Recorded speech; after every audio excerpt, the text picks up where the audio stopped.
To escape her own wedding, the girl decided to go all out, planning to completely disgust everyone present. She shamelessly licked the sweet cake from her plate, casting aside all etiquette and royal rules. After finishing the cream, she looked at them happily and rambled on about how delicious the cake was. She was mentally waiting for the man to tell her to get lost, but he looked incredibly pleased. Instead of getting angry as she expected, he suddenly proposed to her, which made her unable to hide her anger. She couldn't believe that, after living in this world for 5 years, she had suddenly received a marriage proposal from the novel's final villain. Shortly before entering this story, she was in a car accident and thought she was dead for sure. But when she opened her eyes again, what she saw wasn't an endless void, but bright sunlight, which surprised her immensely. She had somehow entered the body of 15-year-old Evangeline, a character from the novel Night of Tay that she loved to read in her past life. Evangeline couldn't believe that she was at the center of the novel's plot, right before her own engagement. In the book, she was a delicate beauty and the daughter of a super rich man, which made her the object of everyone's affection. Despite all these advantages, she was just a side character with barely any lines. But then the plot took a crazy turn, and she realized she was actually the true protagonist. Realizing the power she possessed, she grinned and decided to write her own story within the novel, manipulating everyone's fate. Unfortunately, the party was over when she met the main villain, Rebellion Florence, himself. She knew very well that if she married Duke Florence, as in the original story, she would end up being brutally murdered. Evangeline started racking her brain to find a way to escape this fate and came to the conclusion that she needed to get married. She thought that if she married someone else, she could rewrite the whole damn plot. The girl ran to her father and blurted out that she needed to get married as soon as possible. When her father immediately recommended Duke Florence as a candidate, she was utterly stunned. He was the one man she absolutely could not marry. In utter desperation, she decided to throw herself into the social scene, determined to find a future husband herself. She became a regular in high society until she finally found the perfect candidate, the Crown Prince. The young Crown Prince was like an angel descended from heaven, and she immediately decided to win his heart. The Crown Prince of the Empire greeted her by kissing the back of her hand with a smooth gesture and said she was as charming as ever. He then invited her to dance, which she, of course, couldn't refuse. Evangeline was feeling good and went straight into the game of seduction. She smiled up at him, confident that she had already charmed him, and looked at him boldly, bluntly asking him to marry her. Her voice was so loud and her tone so firm that everyone around them immediately turned to stare. But to her dismay, the Crown Prince was not as thrilled. He just stared at the floor in shock. He suddenly pulled his hand back, looked away in annoyance, and said he would pretend he hadn't heard that. Evangeline tasted disappointment for the first time, as she had always thought the heroines of fantasy stories could get anything they wanted. It was then that she finally realized she was finished in high society and had just made a huge fool of herself. She rushed home and cried her eyes out, realizing she had messed up and failed even in this world. Despite this, Evangeline still tried to change the original plot, deciding to run away, but they caught her and dragged her back. Her third attempt was to take a cold shower, which gave her a cold and successfully got her out of the arranged marriage with the creepy Duke. She knew she couldn't pretend to be sick forever, but she still couldn't let the original plot play out. Time was running out again, and now there were only 6 months left before the start of the original plot she was desperately trying to avoid. Hearing that her father was waiting for her, Evangeline smiled smugly, knowing she had everything planned out. Her maid, beaming with joy, told her that Duke Florence was on his way, which was apparently good news. It seemed Evangeline wasn't happy about this, and despite her attempts to hide it, it showed on her face. Nevertheless, she resigned herself to her fate and had Ada find her favorite dress to wear. As soon as she was alone, she collapsed on her bed, realizing she was basically a dead woman because of her father's decision. Realizing she had no choice but to escape, she immediately climbed onto the balcony railing and gazed down at the forest below. In that moment, Evangeline wasn't afraid of falling, nor of death itself, and she jumped straight down without hesitation. As soon as she landed,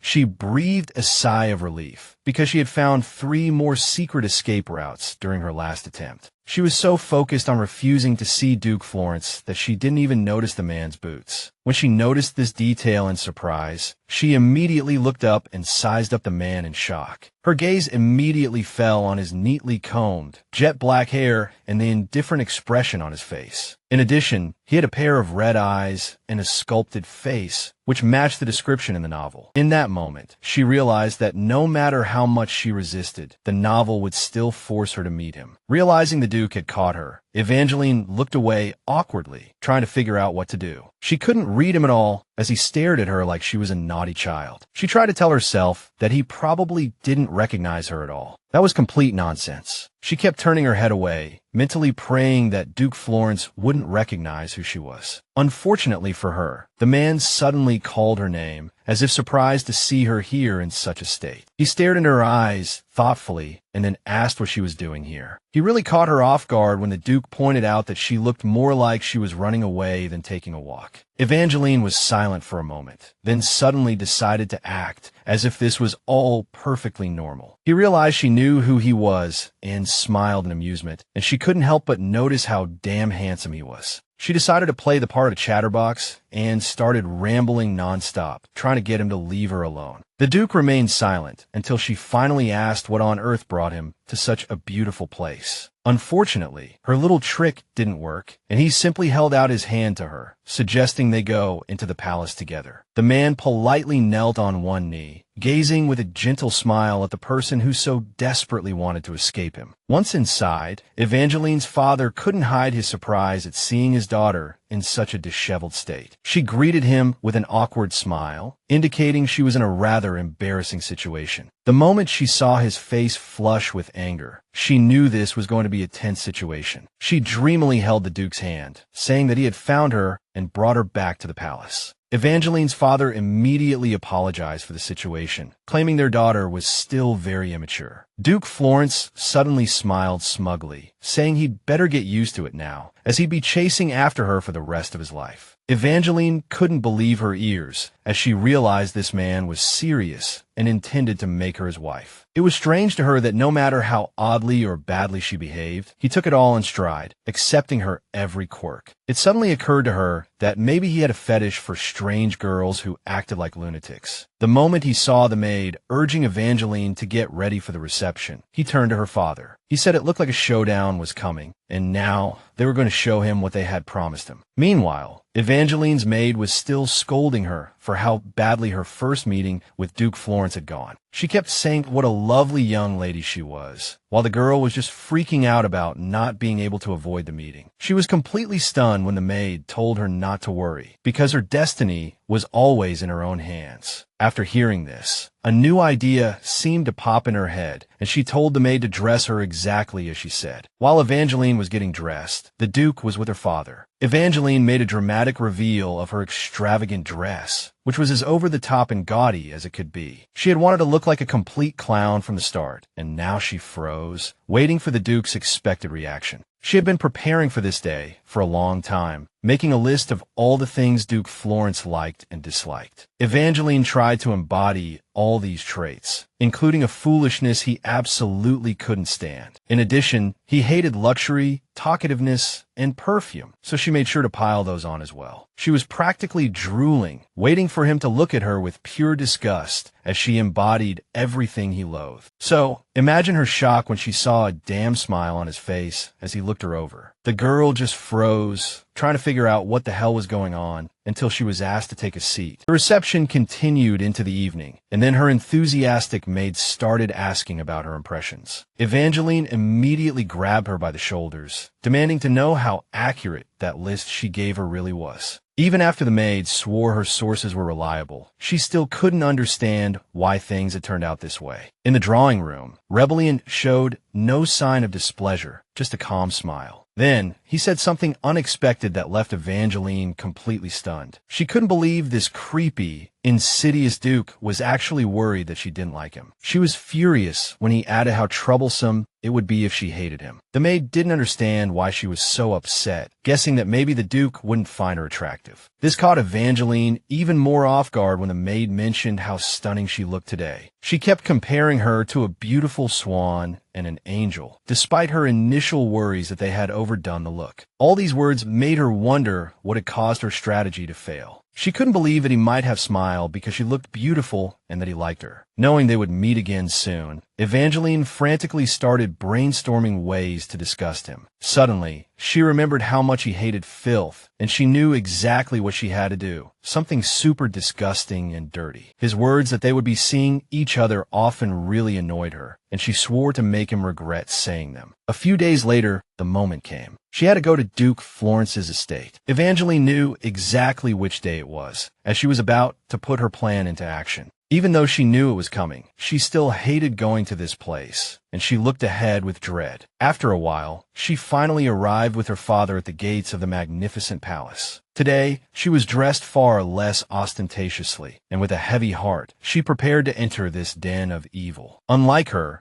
father was very excited, and he smiled, asking if she was nervous. Evangeline quickly put on a front, plastering a bright smile on her face despite feeling the complete opposite inside. Knowing her life could depend on a series of wrong choices, she mentally scoffed at how much she was avoiding the spotlight. They finally entered the incredibly wealthy mansion, and the staff immediately announced the arrival of Claude, the president of the Chamber of Commerce. The girls stared at the place, completely awestruck, as even she, the daughter of a tycoon, had never seen anything like it. She kept looking at every ornate detail until her father told her to focus. As soon as they reached the next room, a servant politely informed her that the young lady was to go in alone. Her father didn't seem too concerned, just telling her to do her best and show respect to the Duke. She couldn't believe they were just leaving her alone with this beast, and she kept looking around. She glanced at her father and immediately understood that this had been his plan all along. After a few minutes of brutal self-doubt, Evangeline finally entered the room where the wealthy Duke greeted her. Even with all the disgust and fear she felt for this man, she immediately put on a dazzling smile. She remembered her father's advice with a hint of irony, thinking, well, now I'm going all in. She walked toward the sofa with a calm smile and asked if she could sit there. To keep her distance from the man, she sat demurely at the table, and Duke Florence followed, leaning back lazily in his chair. He decided to speak first, saying it was an honor to see her today. Evangeline stuck to her game plan, returning the sentiment with a sickeningly sweet smile. The man casually announced that he had prepared tea for her, a popular drink among high society ladies. She immediately thanked him profusely for being so considerate and showing her such respect. Not wanting to miss any opportunity to mess with him, she pretended to choke and splash tea all over his face. Evangeline quickly coughed a few times for effect and apologized profusely for her clumsiness. She watched him like a hawk, waiting for his gentlemanly mask to finally crack. To her delight, a series of negative emotions, including disgust,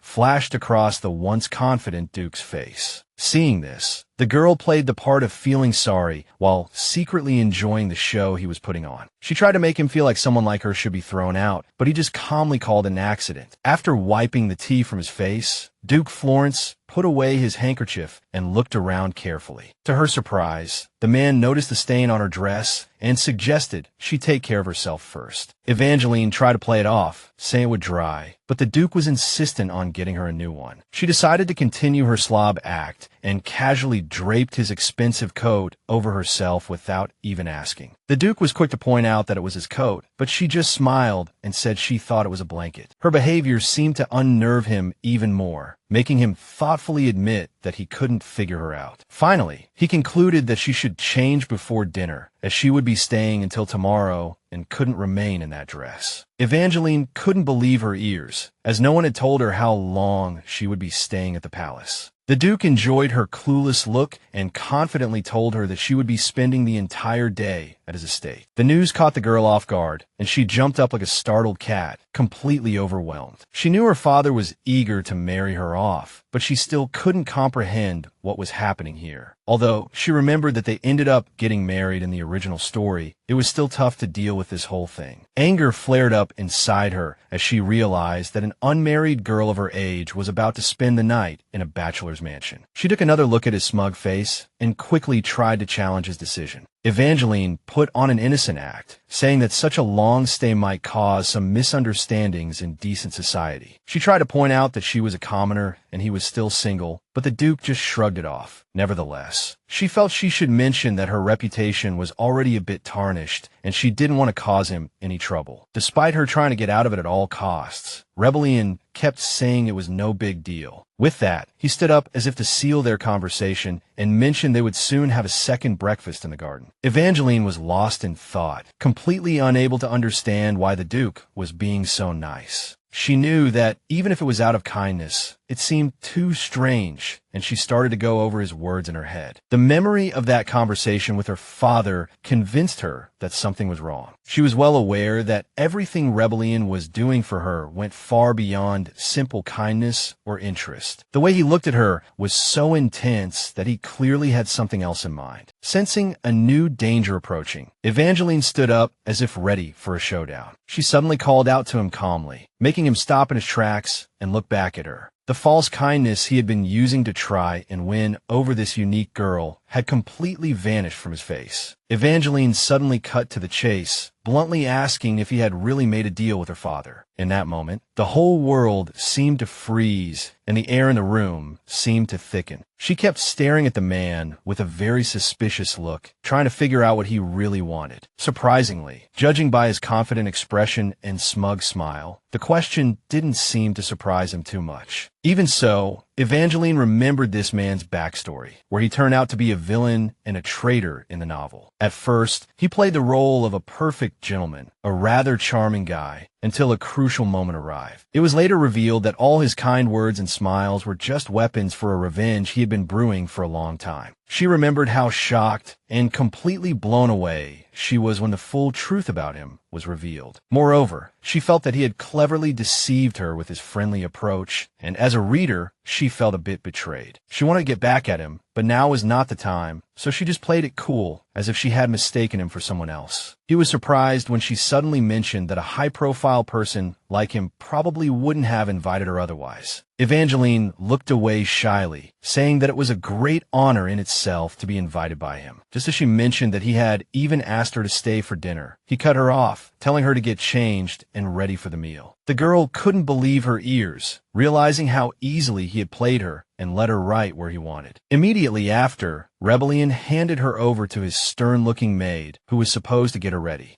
for the upcoming dinner. Evangeline looked at the mountain of dresses in shock, wondering if he was trying to buy her off with clothes. From a maid's eyes, you could clearly see what she thought of her, which is why she kept burning her with her gaze. With that look, suddenly, the girl froze, remembering that a man giving a woman clothes had a special meaning, like an engagement. Just as she started to refuse, the maid's face became threatening, asking if she was not going to obey the Duke. Evangeline froze, then frantically remembered that she had chosen a gorgeous look in her past life, only to fail miserably. This was exactly why she decided to choose the plainest dress out of all the ones in the wardrobe. Her out-of-character choice sparked some unexpected thoughts in the maid's mind, which she had a hard time admitting. She bluntly confessed to Evangeline that her taste was exactly the same as the former Duchess's. The girl couldn't believe her ears when she found out that the dress was the former Duchess's favorite. She couldn't understand why that dress was still hanging there, as Rebellion's mother had been dead for a long time. Despite her humble origins, she had managed to become a duchess after a crazy series of events, because the emperor had taken a liking to her. She was forced to become his concubine, got pregnant, and lived in the palace. The girl sighed, realizing that if the story had ended there, it would have been just another tragic tale. However, as soon as Rebellion Florence was born, she immediately committed suicide. Her death became the main reason for Rebellion to seek revenge for his late mother. The girl suddenly turned to the maid and asked if Rebellion had really picked out that dress himself. She said she wasn't about to wear something that belonged to a dead person, implying his mother. The old maid just calmly agreed, adding that it was very disrespectful of him to offer her the dress in the first place. Realizing she was about to cross a line, Evangeline chose another dress and sincerely thanked the Duke. She was taken aback by how casually he greeted her, as if she had no idea why he had given her that dress. The girl gazed excitedly at the lavish spread of dishes prepared, saying she really liked things like that. In response, The man just took a calm sip and said there were plenty more dresses in the Duke's estate that she could choose from. Unfortunately for him, Evangeline wasn't into dresses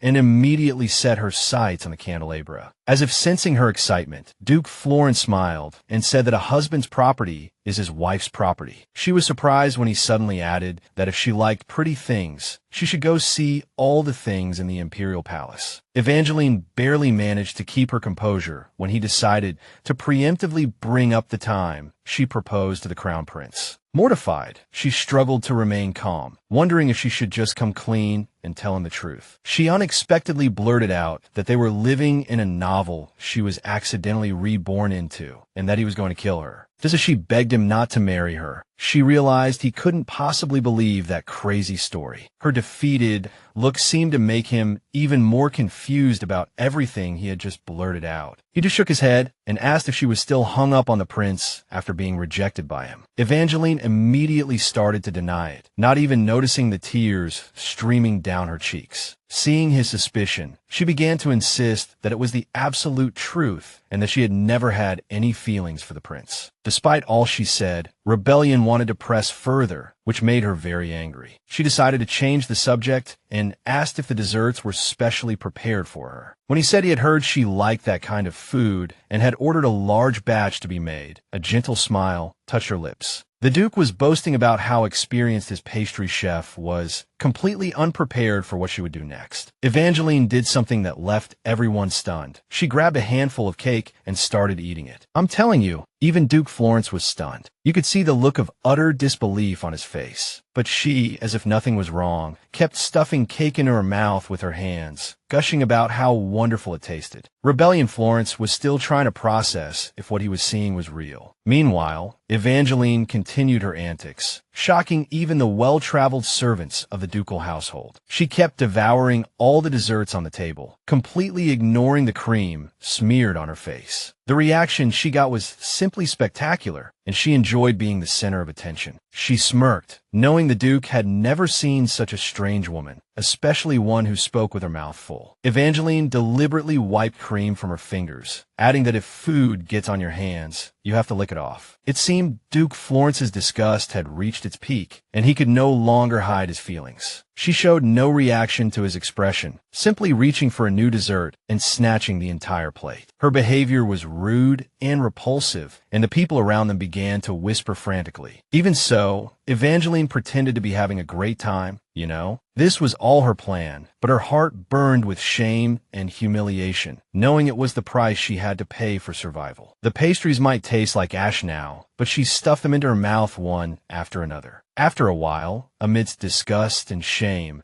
she finally devoured all the desserts without sharing a single bite. The Duke, however, was surprisingly calm and signaled for the servants to clear the dishes. Before he could speak, Evangeline Claude stood up, raised her hand, and prepared to announce something with an unusually serious expression. She repeated her father's words, saying that wasting food was a sin punishable by penalty. In that moment, she looked incredibly intimidating, and for the first time, the Duke felt a genuine fear, not knowing what she would do next. Evangeline really went all out, dramatically lifting the tray to her face to lick the remaining frosting off it. She did it so shamelessly that she managed to move the ever-composed Duke Florence. Having gotten the reaction she wanted, the girl quickly licked the last drops of cream and slammed the tray back down. Before she could reach for another plate, the Duke stood up and grabbed her hand. Seeing her surprised expression, he apologized, trying to remain calm, and said she didn't have to do that. He would have new desserts sent for her. Evangeline refused his offer, reached for the plate again, and then asked if he would invite her again next time. The Duke was so taken aback he couldn't say a word, which gave her another jolt of satisfaction. She had expected him to say how disgusting this meeting was, and that it would never happen again. When a man thoughtfully said just one word, no, the girl was ecstatic. She cheered inwardly, thrilled that her efforts after eating 5 plates of dessert had finally paid off. Despite her inner excitement, she put on a look of extreme sorrow and fled the scene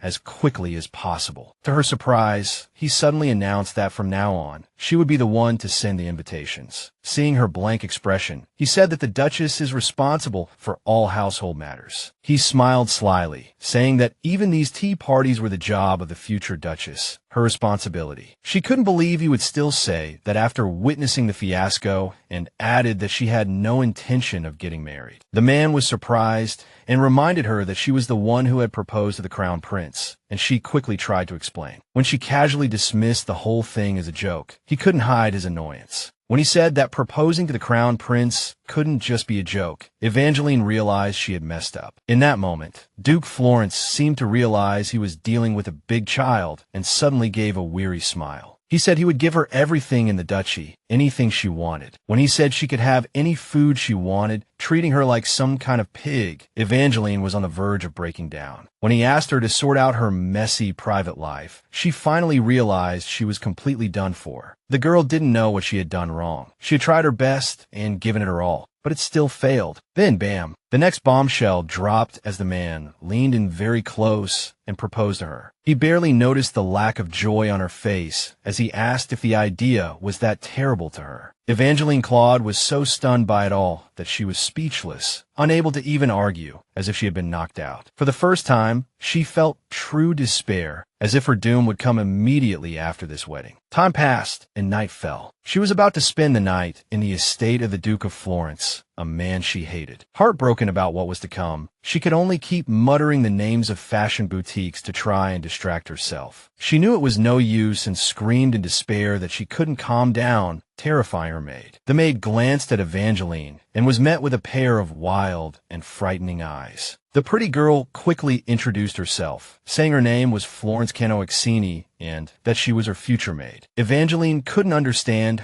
why the youngest daughter of Count Bolton would come to serve her. Canoixini confessed that the Duke had sent her because she was now the lady of the house. In her eyes, Evangeline was as beautiful as an angel, and she blurted it out immediately. The girl was pleased by the compliments, and a gentle smile immediately appeared on her face. When Canoixini asked her not to repeat what she had done today, she turned away wearily. And to use a fork, the maid sensed the girl's mood and added that she wasn't blaming her at all, but wanted to support her as much as possible. She spent a long time gently explaining the rules of etiquette before leaving, wishing the girl sweet dreams. Alone, Evangeline was shocked at being suddenly attacked and tossed and turned late into the night. Hours passed, and each one only intensified the bride-to-be's growing despair. She knew very well that anyone else would have given up by now, but she had no intention of backing down. The girl spent a long time tying bed sheets together to escape, finally throwing one end of the rope out the window. This was absolutely her last attempt to escape, so she now landed with a thud on the damp lawn. Damn, the fall hurt much more than she expected, and a sharp pain shot through her body. Despite feeling terrible, she gritted her teeth, pulled herself together, and resolved to escape this place and survive. She promised herself that she would do it, even if the original story tried to stop her. She stopped in her tracks, but her resolve vanished in an instant when she saw a damn giant wall in front of her. Evangeline frantically felt her way along the wall, muttering to herself that she could escape because it was her destiny to be unlucky. The stone wall was slippery, and the noise she made caught the Duke's attention. She was so focused on the task at hand that she didn't even notice the man quietly approaching from behind her. When he asked in surprise why she was breakdancing here in the middle of the night, fear froze her heart. He rambled on, guessing she wasn't just out for a walk, and no kidding, he was right, of course. He also said it was a bit strange to be doing this instead of using the damn main gate. His words made sense, but they really annoyed her, and she retorted indignantly, asking if he was deliberately messing with her. Perhaps it was her tears, combined with the implication that he knew why she was doing this, that really got to him. Rebellion Florence still didn't understand what was going on in her head and just watched her cry on the grass. He called her name and asked why she was crying, wondering if she had gotten hurt during her little escape attempt. Evangeline was just lost in despair, feeling completely powerless to change anything. She regretted complaining in her past life that the novel was sickeningly sweet and now desperately wished someone would help her. She didn't even notice the man sitting right next to her offering to take her back. She immediately snapped at him to leave her alone, but he only said that he needed her. The Duke watched her with concern as she told him to get out of her life and marry her dad. The man remained as calm as a rock, telling her to calm down because he had no idea what she was talking about. When he said she hadn't even noticed a bug crawling right next to her, Evangeline suddenly freaked out. It seemed she was really afraid of bugs, because her tears instantly turned into pure panic. Realizing what he had said, Evangeline screamed and threw herself into the arms of the Duke sitting behind her. Rebellion calmly said that yes, it was true, but that only made her more anxious, thinking something was on her. He was clearly fed up with her screaming and practically ordered them back to the mansion, as she might catch a cold in the chill. Evangeline was so overwhelmed by everything that had happened that she didn't realize she was sitting next to the Duke until the last second. Discovering the source of the strange heat beside her, she jumped up and asked how on earth he got there. To her greater shock, he had originally come to check if her room was comfortable, but she wasn't there. Just as she was about to accuse him of trying to enter her room so late, he cut her off, saying he had asked the servants as well. He suddenly gave a slight smile and said he wasn't the type to bother with someone lacking.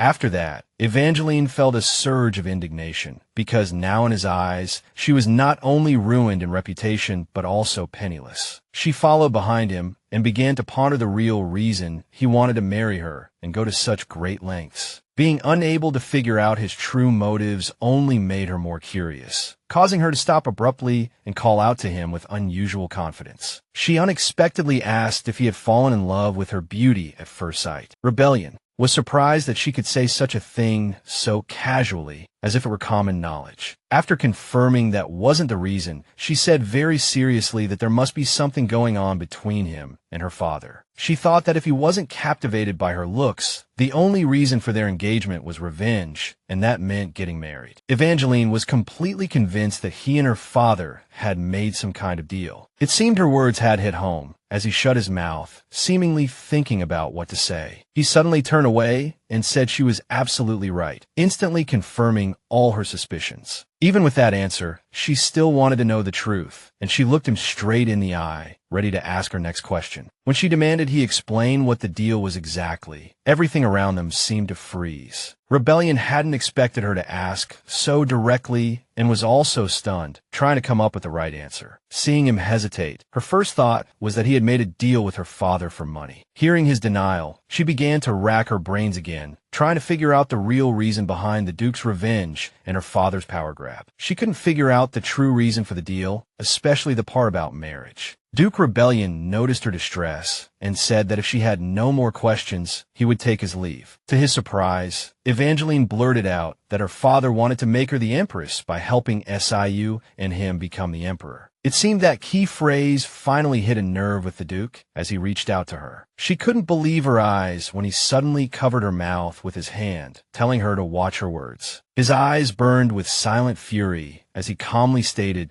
that one couldn't just throw around accusations like that. He kept his hand over her mouth, adding that she needed to stop prying into the details of the deal. He squeezed his hand so tightly that she began to suffocate, while he kept telling her that she couldn't handle such a heavy burden. Rebellion was so engrossed in his lecture that he didn't even notice she was about to suffocate. As she cursed him in every way she could, the man couldn't understand what she was saying. He smirked, repeating her own muffled words about the bastard letting her go, which left her completely bewildered. Gasping for air, Evangeline was exhausted, wondering if she really couldn't handle the terms her father had proposed. Duke Rebellion flatly refused to reveal any details, but she kept pushing him to tell her everything. The man gave her a sly look and said that no means no, and she wouldn't get a different answer from him. He then held out his hand, but the confused girl just blankly said she didn't need an escort. Despite her refusal, Rebellion Florence insisted she take his hand and come with him. He smirked and pointed out that she had sprained her ankle during her escape and needed his help. Confirming that her ankle was indeed hurting, she finally took his hand, wondering how on earth he knew. And so they walked along the garden in silence, as Evangeline was still in a daze. She knew her time was running out and that she had to find another way to get the information she needed before the wedding. The thought of actually becoming the Duchess of Florence and putting her life in real danger terrified her. She suddenly realized that she had no control over anything now, as this was all happening before the story even began. She remembered that in the original story, Rebellion was already married when he appeared, which was a bit suspicious. This made her wonder if she could change that, like avoiding marrying him before the main plot started. She felt that such a twist would change the game when the story truly began, making it different from the official version. Just then, Evangeline wondered if she was messing things up by trying to change the main story and characters too much. She couldn't help but compare it to other stories she had read, where changing the plot was much easier after things had started to unfold. But even then, she remembered times when the story would deviate even when people tried to keep it on track. Her mood swings were so obvious that the Duke noticed and immediately asked why she was suddenly in such a good mood. Imagine his surprise when she smiled and said that maybe getting married wasn't such a bad idea after all. He continued to listen to her ramble on about them getting married, still trying to understand what on earth was going on in her head. Duke Florence suddenly became just as cheerful as she was, giving her a rare, gentle smile. The next day, Evangeline returned to her childhood home as planned, where her father was already waiting. It seemed he had already received news of the upcoming wedding, and he was ecstatic that she had managed to pull it off. He said with a fake smile that he had taught his daughter well, and asked if the Duke's people had treated her properly. Evangeline didn't want to talk about the details of her trip, and just said she was tired from the journey and was going to rest. As soon as she entered the house, an excited maid greeted her, thrilled about the amazing news. Ida was so excited that she kept pestering the girl, asking if she had really received a marriage proposal. She paid no mind to the maid's talk of becoming a duchess and a noble, because that title meant death. It seemed that only now did she realize she was really going to become the wife of the Duke of Florence. Although the thought still horrified her, she kept telling herself that this marriage wasn't permanent. She suddenly recalled her past life, how she had conquered every goal no matter what, being simply unstoppable. Her family, especially her sister, had been a nuisance, always looking down on people, so she decided to lock them all up. She left that house in a rage and passed the bar exam on her first try, just to get one step closer to her goal. Thinking about all this proved to her once again that a girl like her could do anything. She just needed to be patient. Time passed, and about a week before the original story was set to begin, she received the official marriage proposal. But damn, she was stunned when she received a letter with the royal seal the very next day. How could she possibly be receiving mail from the imperial palace? It felt completely unreal. The first thing that came to Evangeline's mind was that the letter was a challenge from His Highness the Crown Prince, the very man who had rejected her. The girl couldn't figure out why he had suddenly changed his mind and could only attribute it to following the original storyline. Everyone around was equally shocked that she had received an invitation right before her wedding. This made her realize that changing the original story was much harder than she had initially thought. That same day, Evangeline rushed to the imperial palace, where the crown prince was already waiting. She slowly approached the main gate, where some guards were already standing. One of them was completely stunned when he saw the delicate girl holding the letter. He was speechless as she smiled and handed him the letter bearing the royal seal. A smile suddenly flashed across her sweet, young face. As the man looked at the palace invitation, the girl, holding a fan, smiled and repeated that His Highness the Crown Prince had invited her. After that, she was led into the Crown Prince's palace, where the son of Count Toll greeted her respectfully. Evangeline quickly returned the greeting and agreed that it had indeed been a long time. She happened to notice the servants behind her huddled together, sneaking glances at her with looks of utter contempt. A wave of shame washed over her as she realized how quickly the rumors of her confession to the Crown Prince had spread. She quickly comforted herself that once the real story began and the heroine appeared, all the talk about her would die down. Evangeline walked forward with difficulty, knowing her main goal now was to find out why the prince had summoned her. She knew it would be super awkward for both of them, since she had only recently confessed and been rejected. The girl was completely stunned when she was told to wait in the imperial garden. It seemed that only at that moment did the Viscount suddenly realize she was unaware of the details of today's meeting. She was dumbfounded when she found out that today was the day the prince held his regular tea party. She couldn't understand what was going on in his head, as she was seen as just a commoner who had once managed a social circle. Evangeline began to tell herself that there must be another reason, as the Crown Prince was the main character of the story. She gathered her courage, thinking she could only trust the damn author, and walked into the room, where everyone immediately began to size her up. The tea party was filled with pure hostility, with every noble present directing their animosity at her. She had expected this, but anyone could see that they all openly despised Evangeline Claude. Seeing those vicious glares, she suddenly doubted if she could leave this place in one piece. A lady from out of nowhere started making snide remarks, saying it must be hard to be dressed from head to toe in such cheap things. She gave Evangeline a contemptuous look and said she had a real talent for making the impossible possible. It turned out to be the Duchess of Colica, who then began to lecture her, saying she needed to behave with grace and dignity. The whole thing made her wonder if the prince got some kind of pleasure from watching her be humiliated and degraded by everything that was said. After that little fiasco, the Crown Prince's inner circle began to hate her, including the family of the Duke of Colica. That was the Empress's family, the most powerful family in the entire empire, and no one dared to cross them. Evangeline felt the woman's gaze burning into her, as if looking for another way to annoy her. The girl knew that this kind of treatment was almost to be expected after a commoner confessed to the prince and was rejected. She calmly took her seat and said with a smirk that she could see they were all very busy. Speaking of herself, she suddenly felt she could actually stand up to this family, saying she had always been unparalleled. At that moment, she seemed full of confidence, and her brilliant smile as she spoke of her own beauty said it all. Thinking of this family, she was suddenly reminded of the House of Florence, a family she definitely did not want to provoke. She declared war on the woman in her heart and continued to smile sweetly as the other looked back in confusion. The woman tried to feign anger, calling her reaction completely out of line. She replied with a smile that if it was the lady's duty to start disputes, then it was her duty to respond to those attacks. When the Empress said she was making a big deal out of nothing, their eyes met, but Evangeline immediately fought back. The woman was stunned when the girl bluntly stated that her upbringing was a complete failure. Her response was so unexpected and so blunt that it left everyone present dumbfounded. They immediately began to slander the girl, saying she was as lowly as the rumors claimed. Some arrogant fellow scoffed, saying this was proof that commoners didn't deserve to attend such events. Evangeline remembered he was the heir to the house of Helen Fierce, and taunted him by bringing up his past confession. He turned beet red when she quoted his cheesy line about her eyes being like the full moon in the night sky. His reaction was perfect material for her, so she reminded him that he had even begged for a secret midnight rendezvous. Everyone snickered when she said that even a lowly commoner like her had standards, which was why she rejected him. As a final blow, Evangeline added that he was still hung up on her, and she truly felt sorry for him. Damn, she had humiliated the first heir so thoroughly that he lost his mind and slammed his fist on the table. His face twisted with rage, and with his eyes burning, he stormed toward the girl. Evangeline watched him in confusion, guessing that her little trick had actually worked. She stood up, knowing it was time to slip away, but he was in front of her in an instant, cursing and ready to slap her. The furious man felt a jolt of fear when another man suddenly stopped him, asking what on earth he was doing. The moment she heard that familiar voice, Evangeline froze, struck by shock once again. She never thought her fiancé would defend her, especially since he happened to be at this tea party. Duke Florence stared down the scoundrel with a sharp gaze, demanding an answer. Those around them were so stunned by his sudden appearance that they dared not say a word. It seemed even Evangeline herself stood there in astonishment, speechless. Evangeline's tormentor flinched upon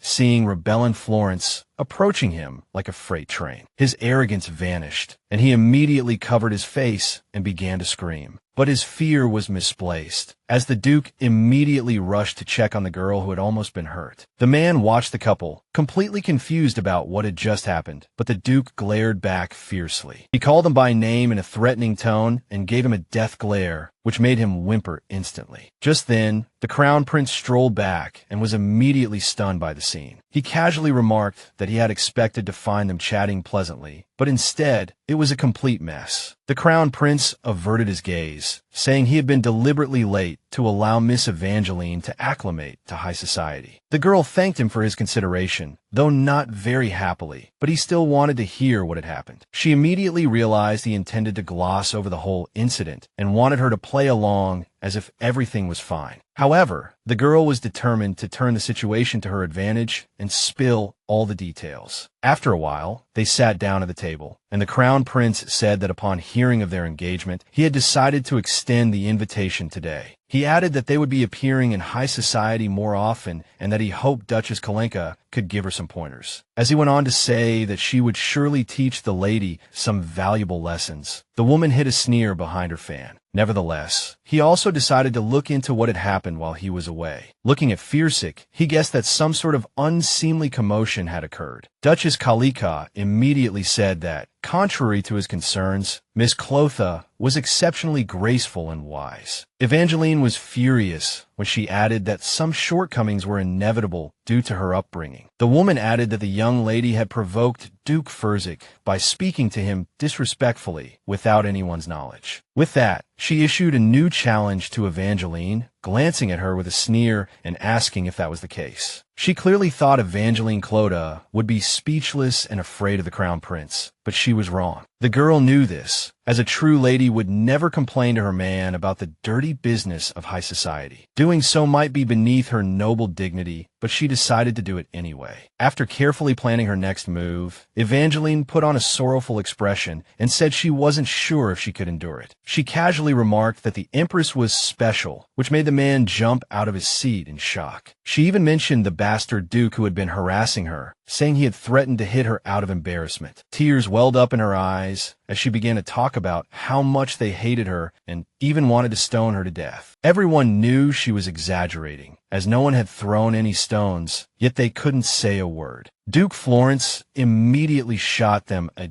deathly glare, as if they were the ones who had slandered his future wife. His gaze seemed to burn right through them, and they looked around nervously, trying to avoid his eyes. Evangeline continued to cry, saying that just recently, he had called her a woman with nothing but a pretty face. She also berated them for calling the Duke humble just because he had proposed to someone like her. The thoroughly enraged Duke Furzik immediately began to defend himself, saying he had never said such a thing. Evangeline continued to cry sorrowfully, saying she was terrified because he had said he would kill her. Her tormentors had no idea how skilled she was at weaving rumors and lies from a kernel of truth. At first, she was shocked by the atmosphere here, but then she realized they were no different from the people she had dealt with before. Noticing the dead silence around her, Evangeline looked up and asked if she had said something wrong. Duke Furzik kept making excuses and fearfully asked her to remind him when he had said he would kill her. The perceptive rebellion Florence gave the man a stern look and asked if the rest of it was true. Fiersick felt true fear, understanding how easily the terrifying Duke had seen right through him. Realizing the open hostility between them, the girl was surprised, as she had never intended to gossip so much. So she basically made it clear to everyone that she had just been playing them all. Playing a trick. After hearing her out, the Crown Prince wearily rubbed his temples, saying this couldn't be laughed off as a small misunderstanding. He called out Duke Furzik by name, telling him he needed a proper lesson in etiquette. The man knew he was in big trouble with the Crown Prince now and started apologizing for everything. Rebellin immediately interjected, saying that since he had tried to slander the lady's reputation, an apology alone wouldn't solve the problem. Evangeline gently touched his arm and asked him to go easy on the Duke, saying he was probably just resentful about being rejected. Good heavens, the atmosphere became so tense and awkward that everyone froze, staring at Furzik. Florence squeezed the girl's hand, saying he had heard many rumors about how rude Lord Gillen was, but seeing it in person was still shocking. Duke Florence held so much influence in high society that after he spoke, even the Empress looked away and the others awkwardly lowered their gazes. There was no telling where Rebellin's wrath would be directed. At that moment, Duke Furzik felt so humiliated and abandoned that he was seething with rage. Evangeline openly enjoyed the turn of events, saying she was disappointed it was over so quickly. As punishment, Helen Furzik was permanently banned from approaching the girl. On top of that, Duke Florence threatened him, making it clear this wasn't over. Then, without another word, he strode forward, ready to leave with Evangeline. Soon after, rumors that the detestable mutt was about to become a duchess spread throughout the capital. One day, while wandering the palace, Evangeline found out that Helen Furzik had been exiled. Word was that the count had fallen out of favor with Duke Florence and been sent to a small island in the north. A few days later, Helen departed for the country to which he was likely banished. Evangeline figured Rebellion must have felt utterly humiliated by the insults, and she completely understood. She was lost in thought when her maid suddenly announced they were out of the cucumbers she used for eating and for her face. Evangeline continued to relax on the sofa until she heard the Duke ask why she was eating what was meant for her face. She immediately jumped up, reminding him there was plenty of time before the wedding and she could afford to relax. The Duke explained that he had come to pick her up because they needed to go out and prepare for the ceremony. Afterward, he suddenly stared at the floor, his face starting to blush involuntarily. The girl couldn't understand why he was acting so strangely and asked him directly what was wrong. Duke Florence rushed into another room and stood there waiting for her, trying to collect his thoughts. He just couldn't shake the image of her looking both glamorous and innocent in her nightgown.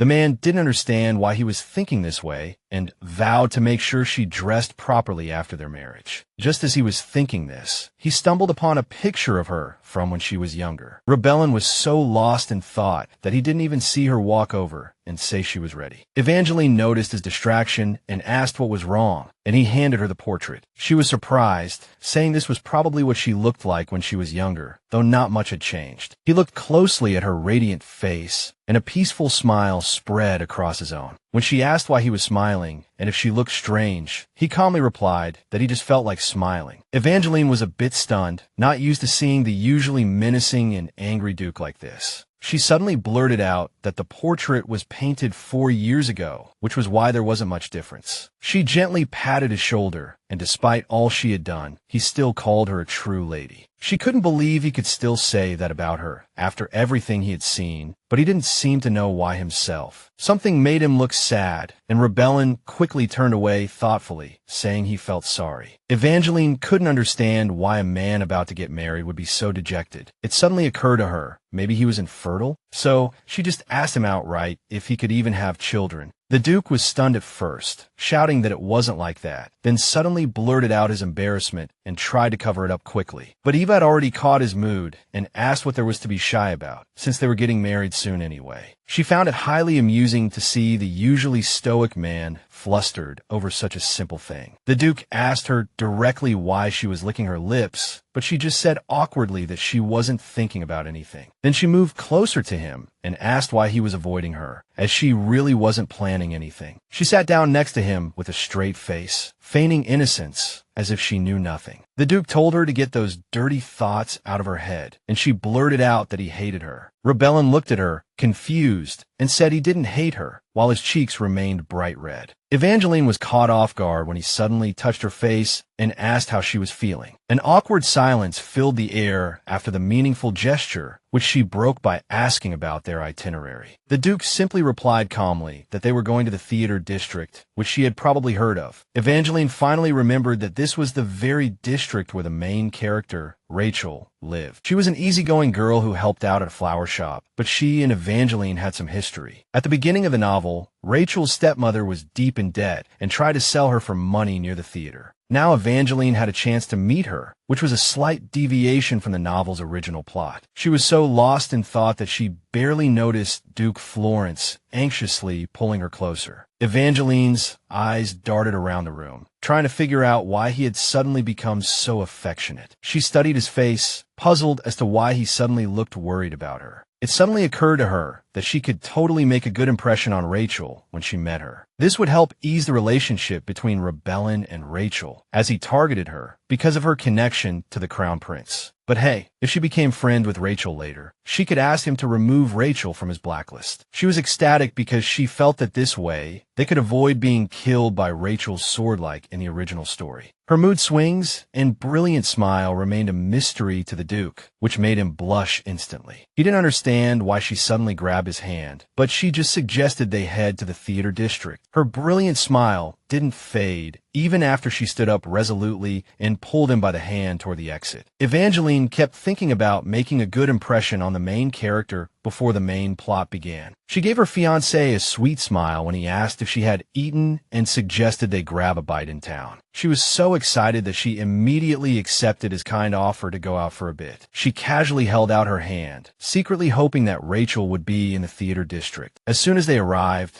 the first thing they did was go to the dress shop she wanted to visit. She gazed at the luxurious garments with a happy smile, pointing to one after another. The Duke suddenly interjected that she was taking the phrase, "don't spare any expense," a bit too literally. When she said she often misunderstood things, he immediately told her she should be more restrained. He immediately shut up when she suggested calling off the wedding, since he had first told her to buy whatever she wanted and then scolded her for it. It seemed Rebellion had accepted his fate and began to give in to her every demand, including dresses and shoes. The girl happily sipped her drink as he told the saleswoman to add the price of the shoes as well. She suddenly looked aside and started thinking about the theater district they were in again. The girl scanned the passing crowd, wondering if Rachel was among them right now. She figured she could recognize her by her silver hair and then follow her out, completely oblivious to the approaching clerk. The lady suggested she look at their new shoes while the Duke paid for the dresses. She smiled and pointed out how much the man cherished her, but Evangeline was already captivated by the gorgeous shoes. The lady's comment flustered her a bit, so she immediately asked if that was really how it looked to others. The clerk just sighed dreamily, saying that people really do become more beautiful when they are loved. Evangeline didn't quite understand what she meant,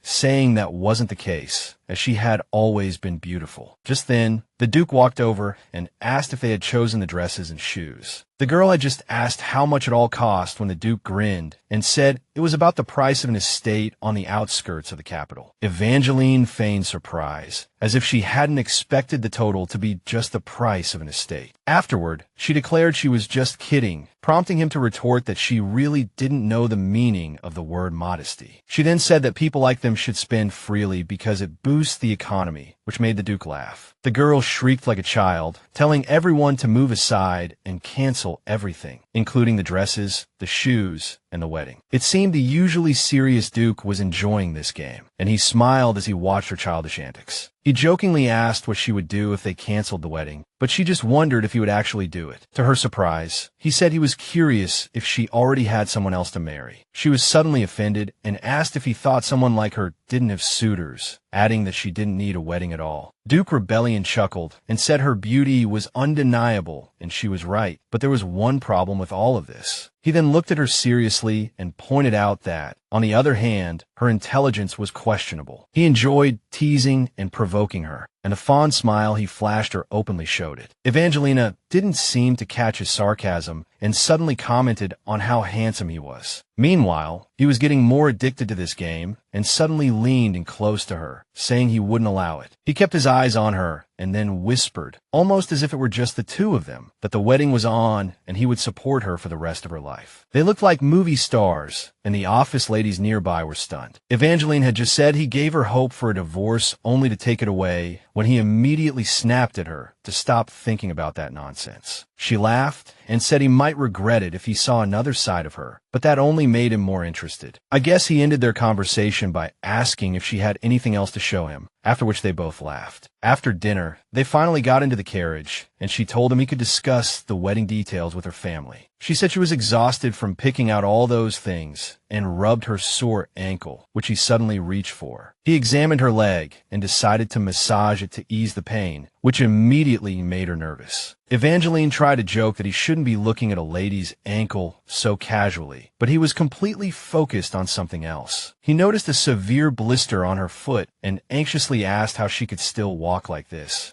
She proudly said she had always been tough, but he retorted that she didn't seem like the type to endure. Hearing her say she would endure it for new things, he immediately declared she could buy anything she wanted. Evangeline happily asked if he would take it back later, and the Duke promised he wouldn't. Despite everything that had happened today, she was annoyed that she hadn't met Rachel. It had messed up her plans. She studied him carefully, guessing that he was still dreaming of revenge right now. Evangeline suddenly called out to the preoccupied man and bluntly asked him what he was planning to do. She knew she couldn't ask if he would see it through to the end, even if it meant death. Realizing this, she looked at him again, and he seemed to be blushing and hot with embarrassment and surprise. She felt they weren't on the same page and wondered why he looked so guilty. She smirked and said everything was fine, just that she wanted to get home and relax as soon as possible. The flustered man stopped the massage and leaned back in his seat, looking away thoughtfully. Evangelina chuckled and decided to wait until the main plot started before worrying about such heavy matters. Eventually, her carriage finally stopped in front of her family's estate, where her family was already waiting to greet her. A few days after that little trip, on the day before the wedding, she was stunned to see a mountain of gifts. She was like, "Dude, did you buy out all the shoes in the city?" pointing at the mountain of presents. He said he had ordered custom shoes for her so her feet wouldn't get scraped again, and then pointed to a box. The rebellious Duke Florence announced very seriously that he had something to give her before the wedding began. Evangelina stared at him in confusion, having no idea what he was about to give her. His maid smiled and presented the box, adding that she could open it herself. Evangeline carefully took the box, opened it gently, and saw a gorgeous and super expensive ring. She was completely blown away, as the Duke had never given her anything so valuable. The man took a step closer and told her it was a token passed down to every new duchess. Moreover, it was also a symbol of the Florence family itself, as the sapphire within could only be found there. Afterward, her eyes lit up, and she asked if it was worth a lot of money, as if she were already planning to sell it. When he heard the question, he asked her what she took him for, then told her to take this if she needed anything. Evangeline didn't quite understand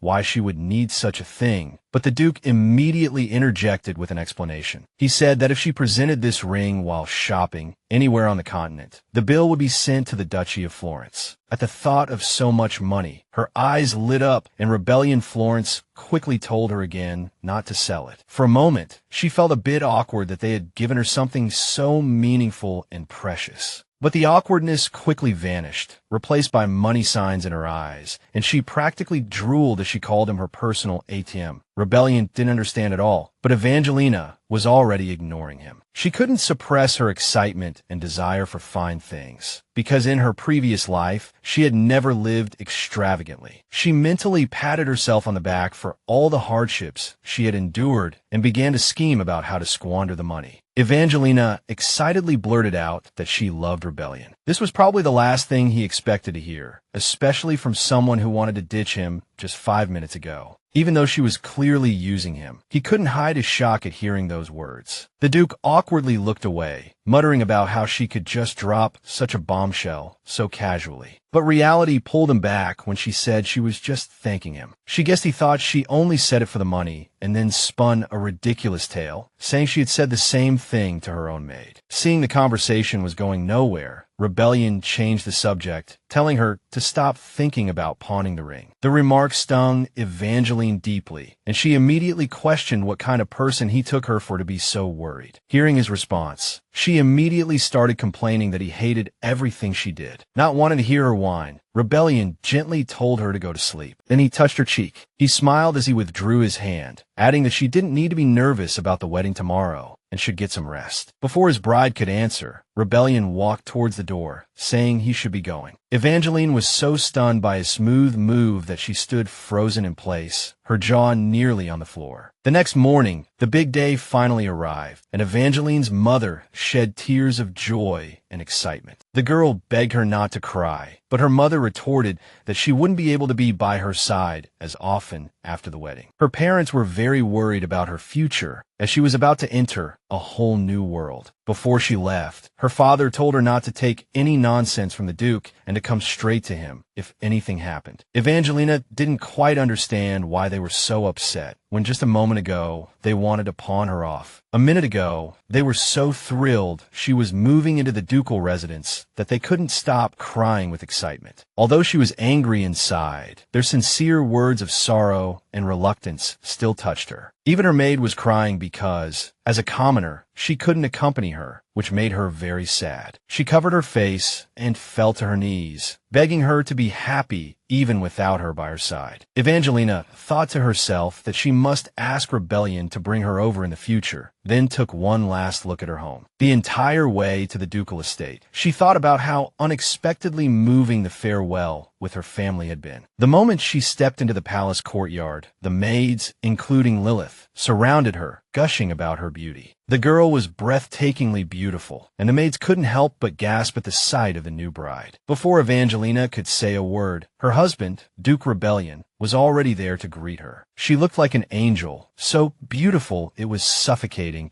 and even the usually aloof Duke of Florence couldn't hide his admiration. She seemed to only now notice his stunned gaze, as if he couldn't take his eyes off her at all. Evangelina decided to break the awkward silence and casually remarked that he looked handsome today. Even after she said that, he remained meaningfully silent, which made her wonder if he was feeling unwell. When she finally realized he couldn't take his eyes off her, she proudly asked him just how beautiful she was today. The Duke, amused by her easygoing nature, immediately smiled and agreed with her. Eva suddenly looked away, saying that since even he admitted it so easily, there was nothing more for her to say. It seemed Duke Rebellion had no intention of continuing this teasing, as he silently kissed her hand as a sign of affection. The moment his lips touched her hand, his hungry gaze swept over her, inviting her inside. They finally arrived in an incredibly luxurious ballroom, filled with the happy and familiar faces of dignitaries. Despite all her previous anxieties, Evangelina felt a strange sense of ease as she walked with him to the altar. Then came one momentous occasion after another, like the wedding ring sliding onto her finger. Next, they were about to say their vows before the gods, sealing this crazy marriage. She was confident about everything, but she still couldn't suppress a sliver of nervousness in her heart. Unlike her, Rebellion showed no signs of nervousness, a calm and knowing smile on his face. He was ready to make her heart race at all costs and, like a proper groom, kiss the woman who had finally become his wife. Despite the mix of emotions, Evangelina was certain of one thing. The real story was just beginning. I suppose after such a lavish wedding, you might expect a steamy wedding night to seal the deal for the newlyweds. She had imagined this scene countless times, breathlessly calling his name, ready to lose herself in his arms. She wanted to entice him with a playful yet soul-capturing gaze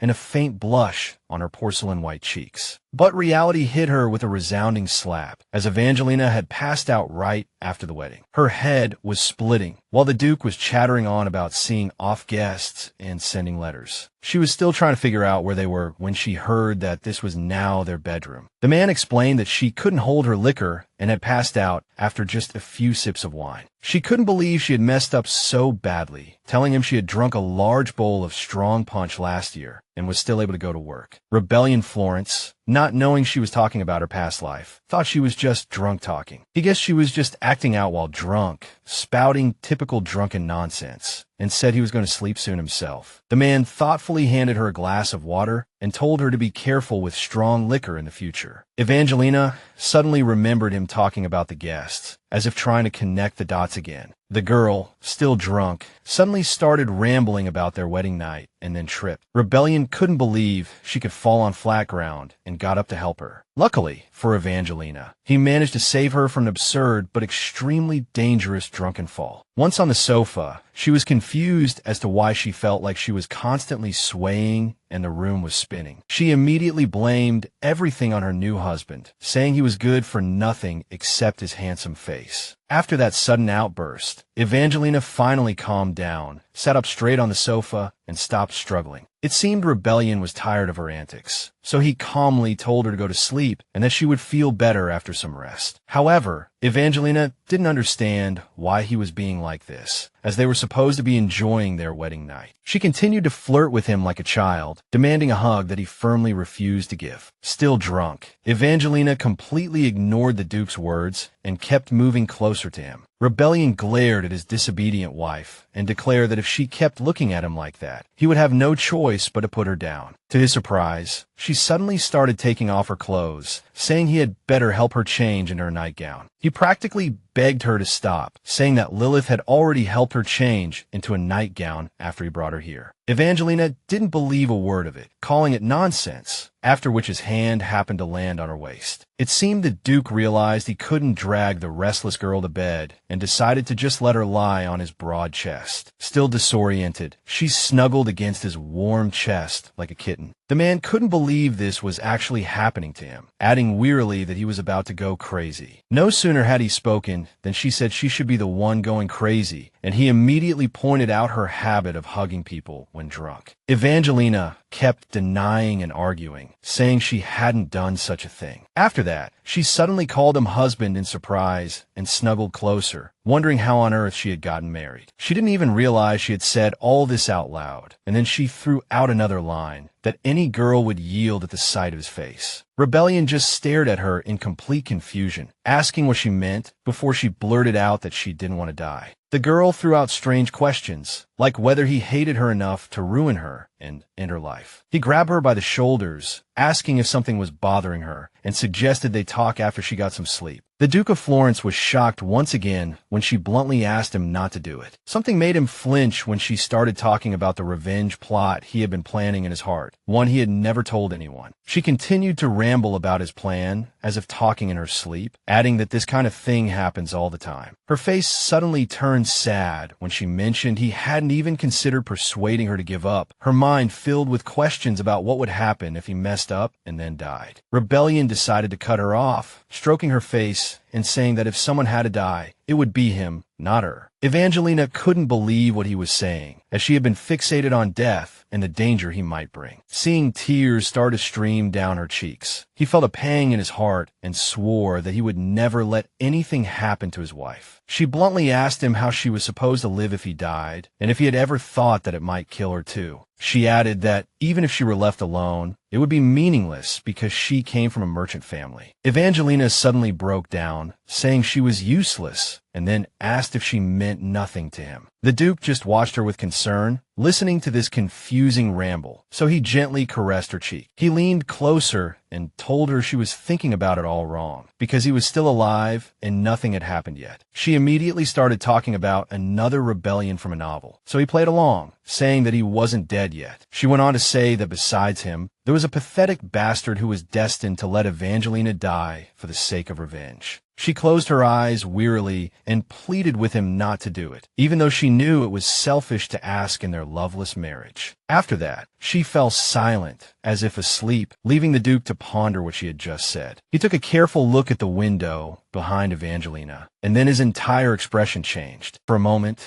the man just watched his wife, who had quieted down and immediately fallen into a deep sleep. He gently ran his fingers through her hair, as if afraid she would wake up at any moment and fall back into complete despair. He stayed with her like that late into the night, watching over her sleep so that nothing would disturb her. He couldn't help but recall the day he first visited the Claude estate to meet Evangeline's father. It was an ordinary sunny day, except that from that day on, this strange creature had barged into his life. That was Evangelina, a completely incomprehensible, surprisingly childish, and spontaneous girl. Although it was their first meeting, the arrangements for their wedding had been set from the very beginning. This happened long before the rumors about the marriage between the Duke of Florence and the Claude family began to circulate. That day, he met with Evangelina's father to discuss a plan to achieve his goal. The man reminded the Duke that the connection between the Emperor's palace and the Duke of Korchak was not so easily severed. Then, Claude, the head of the merchant guild, revealed some intelligence to the Duke about the conflict between the church and the Emperor. It all started with an organization that once existed, whose sole mission was to eliminate the Duchess of Korchak. This was extremely important evidence for rebellion. He hated the Duchess of Korchak and yearned for revenge. Everyone knew that his mother, Charlene, became the Duchess of Florence because of her stunning beauty. Although she was of humble birth, word of her beauty reached the emperor, who forcibly brought her into the palace. The story was twisted a lot, but to the nobles, it still meant she had seduced the emperor. As a duchess, without knowing the truth, they called her lowborn and accused her of getting pregnant with the emperor's child after having an affair with the duke. They slandered her for something she never did and believed she had approached the Duke of Florence in the same way. And to make matters worse, there was the Duchess of Korchak, who was burning with jealousy over the emperor's actions. Every time they met, she treated her like nothing, eventually driving her to her death. As rebellion grew up, the Duke of Florence would try to comfort him, telling him that he was his son with his wife, Charlene. He would hug him and tell him he wasn't alone, but the boy had already begun to hate the emperor and the Duchess of Korchak. Years passed, and he grew up, but he still dreamed of avenging his birth mother. He dreamed of getting rid of the Duchess of Korchak, who had tormented his mother and brought shame upon his father as well. All he needed to do was plunge a knife into the emperor's heart and then eradicate the entire imperial family. Shortly before his dealings with Evangeline, his father, he learned that the head of the Claude family had sent him a letter, and it all started from there. In the letter, the man expressed that he had the motivation to help him find what he had been desperately searching for so long. His words immediately piqued Rebellion's cautious interest, as he didn't know many details. Their meeting took place right away, as he wasn't sure if Claude knew about his secret plan. When alone with the Duke, the man thoughtfully said that first, he wanted to ask him for another favor. His request took the Duke of Florence by surprise, as he wanted him to marry his daughter in exchange for the evidence. At first, the words sparked a completely unexpected reaction in him, visible in his cold smile. Claude, the head of the merchant guild, knew how risky this move was, and his whole body was tense with anxiety. For a moment, the Duke of Florence took his proposal as an insult, saying he thought nobles were complete idiots. He berated him, saying a commoner daring to propose such a deal was practically asking for death. Rebellion tested him directly, bluntly asking if he would talk if he were tortured. Even in the face of the threat, the man calmly stated that even if he continued his search with his own methods, he would not succeed. To support his words, he said that the item was not simple, due to ancient magic, and that he was the only one who knew how to unlock it. This piece of information led the Duke to believe that this fellow would not yield, even under torture. Furthermore, he had a feeling that this might truly be information he couldn't afford to miss. The tension of their conversation escalated sharply, and a dead silence fell over the Duke's office. The head of the Claude family said that after he had all the evidence, he had the right to punish him in any way he wished. But then, he insisted on sending his daughter directly to the ducal residence, which greatly surprised the Duke. He bluntly asked why this merchant was so eager to send his daughter to the duchy for no apparent reason. To his surprise, his hand clenched when the merchant claimed his daughter wanted to spend her life with him. The reason sounded so absurd to the Duke that he couldn't hide his disbelief. The man added that his child, who had stayed in her room since birth and never asked for anything, had suddenly made her first request. Rebellion still didn't understand why he was chosen, but Claude reminded him of how cruel and merciless the court was. He said that compared to other nobles, he seemed decent enough, which shocked the man even more. He smiled warmly, talking about the orphan who once worked for him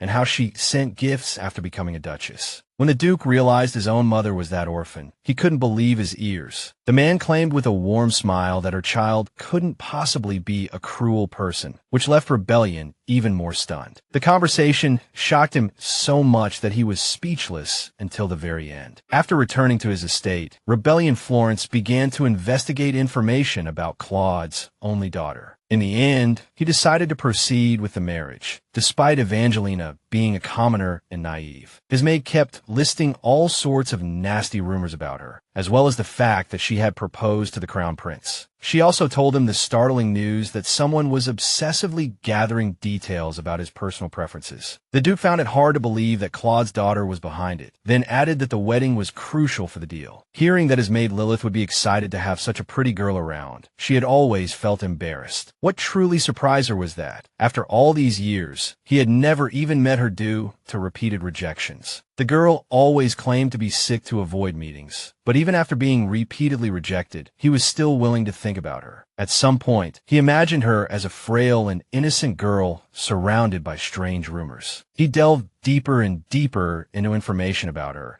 and thought that because she was in poor health, she needed to eat well. Time kept passing, and finally, the moment came for him to meet this mysterious girl he had never seen. The moment he saw her, all his expectations vanished, especially with her exaggerated and foolish entrance. He was left speechless by the whole scene, seeing this girl sprawled on the grass. The Duke of Florence did his best to politely hide his shock while sizing her up with his sharp gaze. He never imagined she would be a girl with a dirty face, a slightly open mouth, and messy hair. Evangelina was completely stunned and tried everything to get him to speak, but he just kept analyzing how different she was. After a brief conversation, he finally managed to lead her inside, all the while still dissecting her every move. Seeing her flustered state, he couldn't help but wonder if she really wanted to get married. Her father had insisted she desperately wanted to, but everything she did suggested the opposite. It was then that he suddenly remembered his maid, saying she had proposed to the crown prince himself. This information made him sadly realize that her goal was to marry into the imperial family, to that damn crown prince. Then it hit him, could this be the reason for her strange, almost insane behavior? In that instant, the man suddenly understood that she had been acting all along, and that was why they had trouble communicating. Furthermore, he noticed that the moment she found out he hated small talk,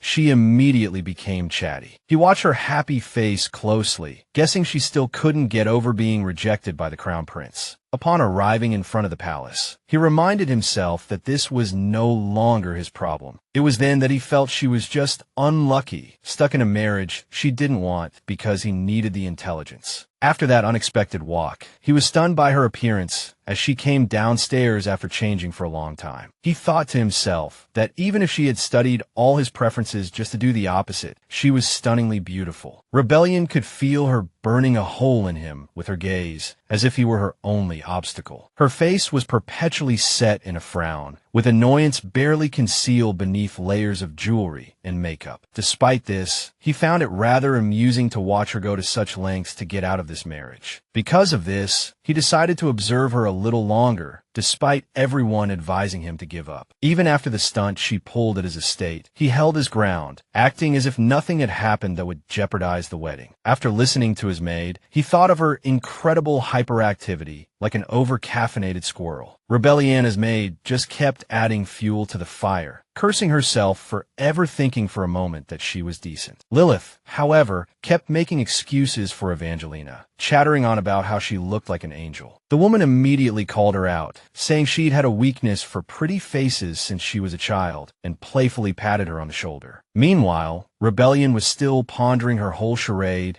and how she could do such things with such a beautiful face. Despite her best efforts to hide her disgust, he could see what a terrible actress she was, and from her actions, it seemed she was trying everything not to make Rebellion like her. This only made him think even more that she was just expressing her dislike for him as a man. He couldn't help but remember how she had tried to prove she had no feelings for the crown prince, a point he was still unsure about. The Duke knew he shouldn't care, as he only needed her for his revenge, which left him no other choice. But when he tried to stop thinking about her feelings, he couldn't help but compare himself to a heartless emperor. So he decided to have a showdown with Evangeline and asked Lilith where she was. She was completely immersed in the atmosphere between the two of them, a smug smile on her face. Even though it was so late, Rebellion calmly said they needed to talk about the marriage, which caused very different reactions among the maids in front of him. When she was alone with the Duke, the woman started to badmouth Lilith's character, saying she was acting like she was going through puberty. He hadn't even had a chance to say it was no big deal, since he'd known her since her puberty, when she walked back in. When they saw the girl's panicked face as she blurted out that Evangeline was missing, everyone was stunned. The Duke immediately went to find his bride-to-be, knowing she had most likely run away on her own. He had long known she was different, but her slipping away in her sleepwear in the middle of the night still surprised him. The guy wandered around the estate, silently hoping she hadn't gotten into any trouble. The moment he thought something might have happened to her, negative thoughts immediately flooded his mind. He still saw her as the bride needed for the deal and couldn't let her just disappear like that. So he painstakingly continued to search for the girl, thinking she would only pull such a childish prank. Even so, he found her interesting, her reactions to everything and her unpredictability. Still, he was relieved when she was safe and sound by his side. I think it was then that he first noticed these strange feelings welling up inside him when he was around this silly girl. He had a hard time figuring out what it was, but he just wanted to enjoy this wonderful feeling of peace. He smiled as he watched her playfully run off, making a fuss over a bug. He decided to put the marriage on hold for a bit, thinking she knew nothing about her father's deal. He suddenly felt an urge to get to know her better. He thought she hated his guts, so he was completely caught off guard when he heard her say the marriage might work. Duke Florence had expected her to try everything to refuse the wedding, but instead, she just smiled and proposed marriage. He didn't understand what had changed in her heart, but he was glad that he could stay now that she had agreed. His own feelings no longer mattered, as he felt she might still be hung up on the crown prince. Even so, he decided to use the marriage as an excuse to continue enjoying her attention and affection. He sincerely hoped she would see him in a new light and decided to treasure her and love her with everything he had. Even if she still had bad feelings, he was happy they could now spend a lot of time together. His feelings for Evangeline grew day by day, to the point that just watching her sleep made him feel happy. He admired her for a long time before finally deciding to join her so they could sleep peacefully in the same bed for the first time. Evangeline was in a deep sleep, so she had no idea why she was sleeping so comfortably and warmly. Those sweet thoughts were soon replaced by memories of yesterday, making her clutch her pillow in fear. She tossed and turned, even waking the Duke, who was in fact the soft, warm pillow she was hugging. It seemed she should have been panicking about sharing a bed, but she was too busy sizing up the Duke to even notice. She was captivated by the sleepy-eyed man wearing only a robe, completely forgetting his question. She moved slightly, trying to figure out why they were in such a compromising position, which immediately drew a reaction from the Duke. The guy squeezed his eyes shut in embarrassment, begging her not to move so suddenly, and just to calm down. Seeing his face flush red, Evangeline felt a wave of embarrassment herself, realizing it looked just like their first morning as a married couple. The comparison struck a chord with her. They were indeed married, but she still couldn't piece together what had happened. Yesterday, she kept looking around the room, extremely frustrated that she knew nothing about the previous night. Evangeline could only remember her first and last glass of wine, which angered her because her alcohol tolerance was so poor. What annoyed her more was that she couldn't even remember her wedding night, or if they had, you know. The thought made her sit up abruptly, and she called out the name of the still half-asleep Rebellion. She wanted to ask him if anything had happened between them yesterday, but she couldn't even find the right words. Rebellion Florence studied the flustered girl carefully before he realized the likely reason for her behavior. The man leaned in playfully, asking with a sly smile if she wanted to know what happened yesterday. He was the only one who remembered everything from yesterday and was openly enjoying her anxiety about a possible one-night stand. Evangeline felt a new wave of embarrassment, mixed with admiration for his cunning smile. She suddenly looked away quietly, hesitantly saying that nothing could have happened yesterday, but he just replied that she was too naughty. The girl seemed extremely confused by his wordplay and asked him directly what he meant, but the Duke didn't yield. He looked lazily at his wife and said that yesterday she had shown desire, and he had started to get rough with a drunk person. Evangeline was stunned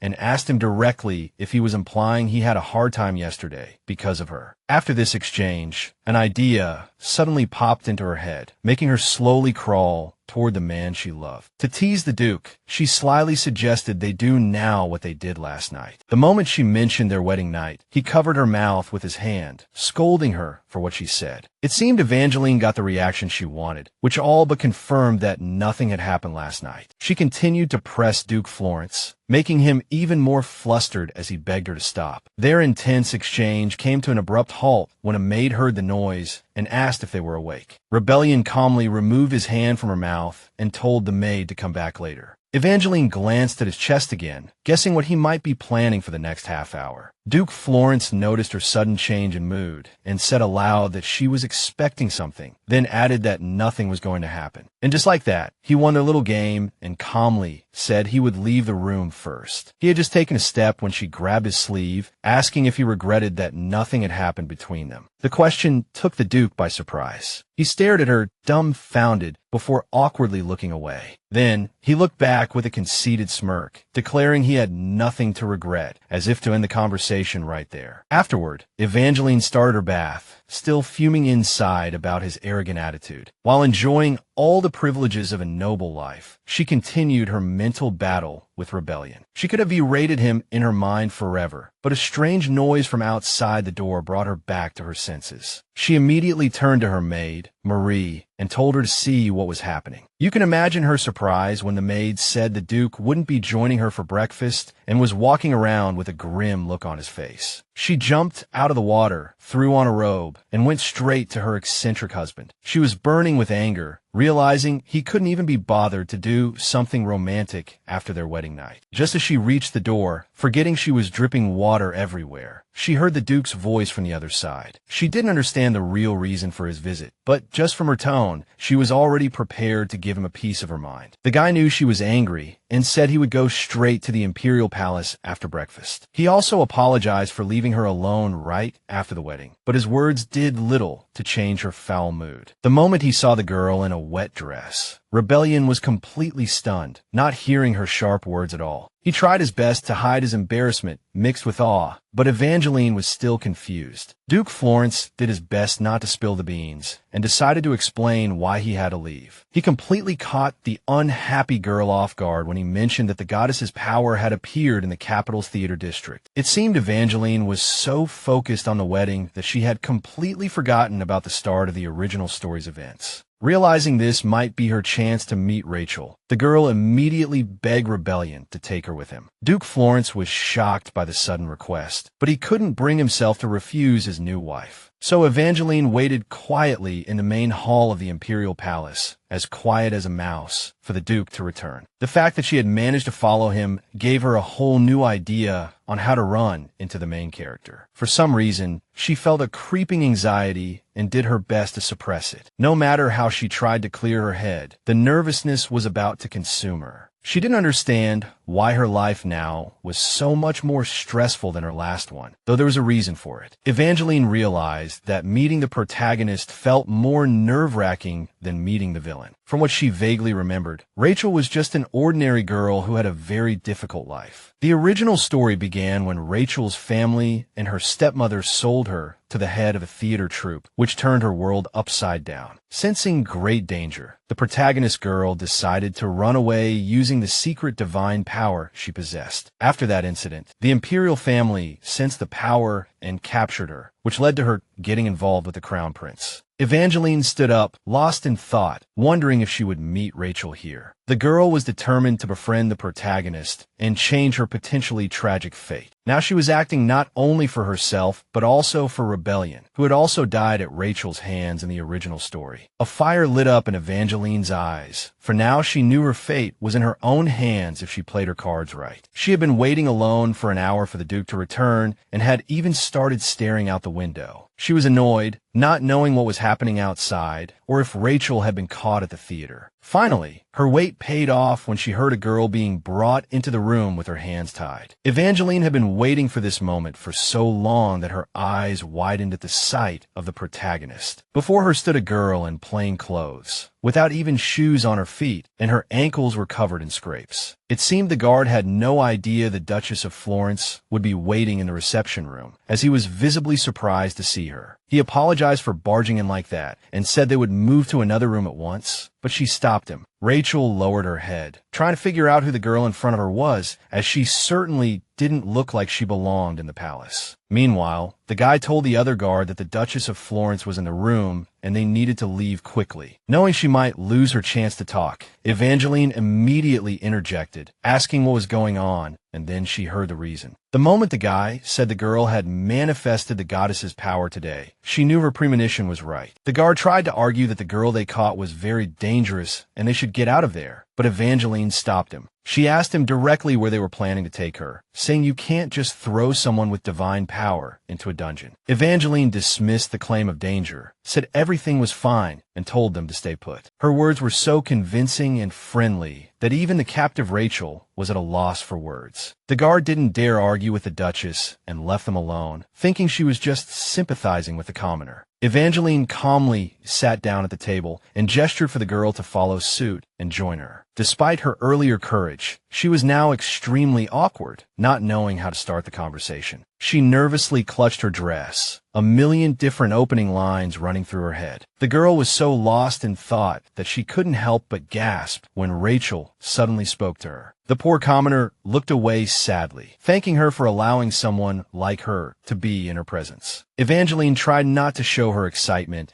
at finally meeting the protagonist and casually asked for her name. Upon hearing the name she already knew, she immediately replied that it was a pleasure to meet her, all while celebrating internally. She looked at the girl again, noticing her pale face, silver hair, and violet eyes, just like in the novel. Even though she was wearing old, tattered clothes, it couldn't hide her radiant beauty, which was breathtaking to behold. It seemed Evangeline was so captivated by the protagonist that she even started to blush. After introducing herself as the Duchess of Florence, she haughtily asked if she had eaten breakfast and suggested they have some tea together. Rachel couldn't believe such a noble lady would be so kind to her, but the Duchess had already said she would set her free. Evangeline quickly poured them tea, thinking that the key to building a strong friendship was through the stomach. Her act was so successful that Rachel burst into tears just from her kindness. Evangeline was caught off guard by this reaction and froze, wondering if she had messed something up. Despite trying to stay calm, she gasped when she saw the girl just collapse onto the floor. She rushed to Rachel's side, asking if she was okay, while the girl just kept crying hysterically. Worried it was her fault, Evangeline decided she needed to calm her down first. She reached out to touch the crying girl, but suddenly, with a bang, a burst of divine energy erupted. Both of them were stunned, realizing the sudden burst of energy had burned the girl's fingers. It was like being zapped by electricity. Now things got even more complicated, as Duke Florence showed up at the worst possible moment and walked in on them. Knowing this could put Rachel in danger, Evangeline stared at the Duke, completely at a loss as to how to explain all this. It seemed the guy was genuinely terrified to see his wife get hurt by Rachel's unknown magical power. The whole thing took such a crazy turn that they all froze, waiting to see what on earth would happen next. To make matters worse, everyone else thought that Lady Florence had been harmed by some evil commoner wench. Evangeline just stood there, not understanding how her perfect plan could have gone so wrong and turned into such a mess. She kept clutching her burned hand, not understanding why rebellion had to show up right now, when everything could be misunderstood. The girl decided to take control of the situation and asked him what all the commotion was about and why so many people were here. She was stunned when he completely ignored her and roughly grabbed her injured hand, utterly enraged. Meanwhile, the nobleman was scolding the guard for leaving the Duchess alone with this evil brat, even though Evangeline knew Rachel could face torture. She smiled at the Duke and told him she was fine. But he hardly believed her and demanded a doctor be brought to the reception room to check her wound. He gently pulled the fragile girl closer, his gaze burning everyone around him as he demanded a doctor now. His tone was so menacing that the guards couldn't help but shuffle toward the exit, agreeing to do as he said. The others continued to rage at Rachel, saying her evil power could destroy the entire empire. Evangeline couldn't listen to that nonsense anymore, as she didn't understand why they thought she was the attacker. She also saw the hatred in Rebellion's eyes and said she needed to explain everything to him first. She also noticed Rachel's trembling body, the very one the Duke was currently glaring at. Evangeline kept looking back and forth between him and the protagonist, surprised as a new suspicion flashed in her mind. She suddenly realized with a jolt of fear that he was angry at Rachel, not her. The girl was so overwhelmed by the sudden drama that she couldn't find the right words to fix the situation. She didn't understand why Rebellion was so furious, as if he were the one who got hurt. Evangeline knew his opinion mattered most, so she gently stroked his hand, trying to calm his anger. She looked at him with all the gentleness and concern she could muster and told him his anger was scaring her. It seemed only the sight of her angelic face could quell his rage, leaving only deep sorrow behind. He looked down in a fluster and pointed at her injured hand as if that was the reason for his fiery anger. His next move shocked even Evangeline, as she felt a gentle kiss land on her fingers. She didn't understand why he would kiss her, especially at a time like this, and her expression showed it all. The girl rushed to explain that she had just clumsily cut herself while pouring tea. She was ready to lie to protect the protagonist girl, but she froze when she heard her quiet apology. Rachel, still trembling like a leaf, was kneeling there, begging for forgiveness for what had happened. Then the angry nobleman rushed up to her, accusing her of being the one who hurt Lady Florence. He berated her for trying to act innocent and then declared that she needed to be arrested immediately. His words lit a fire in Evangeline's heart, as their false concern just wanted to make her sick. She didn't understand why they were being like this, as they should prefer a girl with powers over her. Basically, the goddess's power was considered a divine power that could destroy everything, which was why Rachel was so hated in the novel. Evangeline knew the girl was innocent, which was why this whole charade disgusted her. She could see that these men were just trampling on the weak to prove how important and powerful they were. He kept demanding the Duke report everything to the Emperor, saying she could unleash her power at any moment. Evangeline cut him off with a sharp look, asking why he was so worked up about it. She also demanded he explain why he kept accusing her without any proof, and he immediately spat out an excuse. The girl just scoffed when he said they were worried about the well-being of the nation and her safety. She kept glaring at them and reminded them how they had recently called her vulgar and wasteful. Her words hit home, and the men froze, afraid of Rebellion Florence's wrath. Just then, a doctor entered the room, demanding to confirm if Lady Florence was injured. He was taken aback by the tense silence that was shrouded in Evangeline's anger. Afterward, he hastily treated her wound and then applied a bandage with a healing ointment. He examined her injury carefully and said it was just a minor burn that would heal in a few days. Although she didn't argue, she still complied with their demand to arrest Rachel. The nobleman looked down sadly, apologized,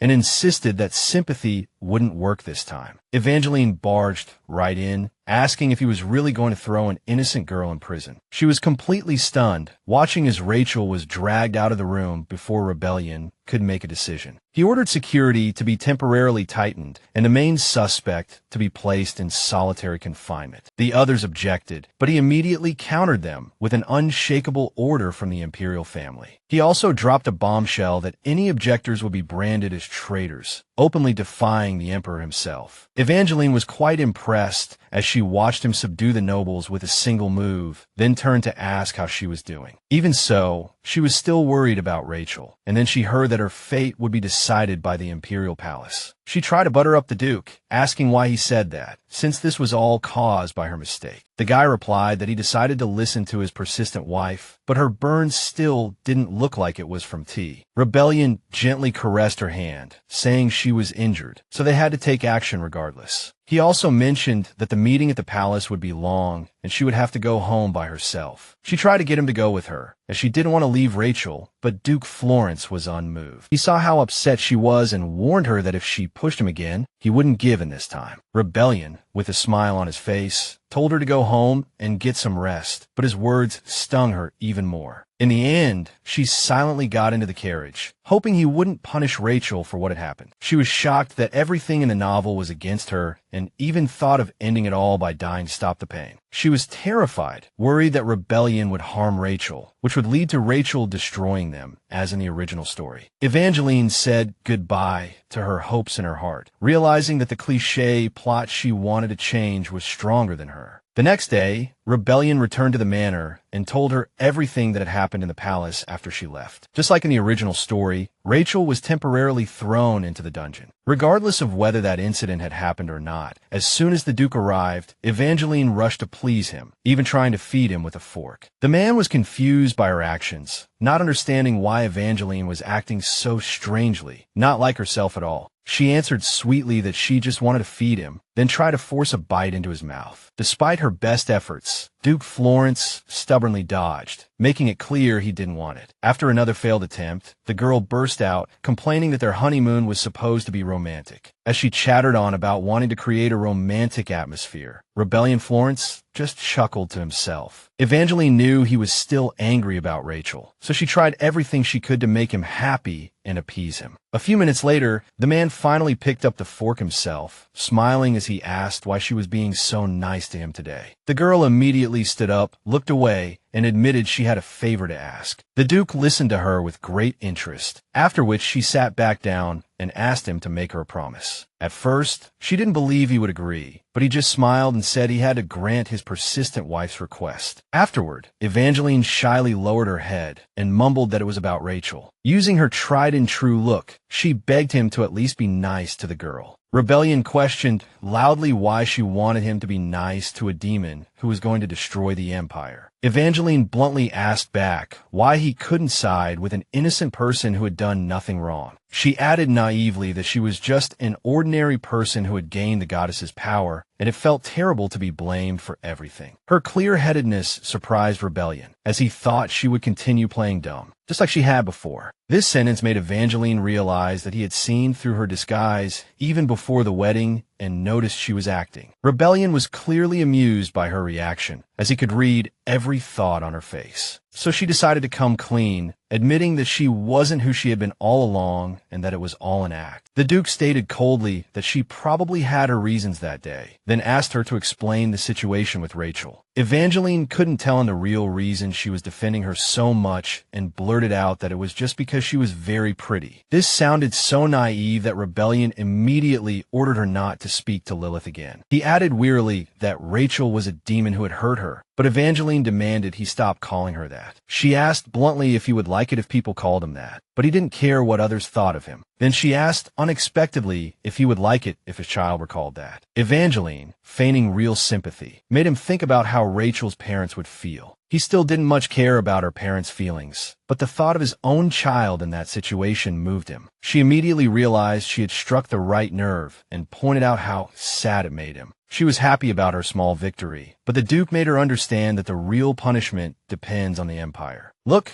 the man said thoughtfully, all I can do is offer a small personal opinion on the punishment. I can't defend her directly. The girl retorted that the royal family can handle their own mess. You just need to sit down and shut up. Imagine her surprise when he suddenly brought up her words about a child and asked, "Do you want a child?" Evangeline was caught off guard by the question and was speechless for several seconds. More importantly, she was stunned by how defeated he looked in that moment. Seeing her reaction, before she could answer, Lilith burst into the room, announcing there was a message from the Imperial Palace. The maid immediately got the young couple's attention and pointed out that Lady Florence was also here. She seemed to have trouble delivering the message from the Emperor's letter, so she paused awkwardly and looked away. Then she dropped a bombshell on Evangeline, saying that the Empress invites you to a private meeting. This immediately set off alarm bells for the girl, as high society had all sorts of private meetings, one of which was the Empress's secret tea party, always held in secret. Duchess Kalika only invited her closest friends and young ladies, so Evangeline's presence was a bit suspicious. Rebellion saw she was scared and said she didn't have to go, even if it was technically defying an order. Evangeline tried to point out the consequences of doing so, but he promised to refuse the order himself. She immediately noticed how worried he looked at that moment, as if he was barely suppressing an outburst fueled by anger. She gently touched his hand and said she would handle it, as refusing would surely cause them big trouble. The Duke started to argue, but she just smiled and said she wasn't someone who backs down easily. Despite the potential danger, she could protect herself. Rebellion was captivated by her and couldn't take his eyes off her. She kept trying to cheer her husband up, but deep down she was still a little scared. Although her pride might take a hit, she was still ready to face whatever was coming. Evangeline was in high spirits, completely unaware that she was about to walk into a dragon's den. Just before the tea party began, she decided to gather some intelligence on Duchess Kalika.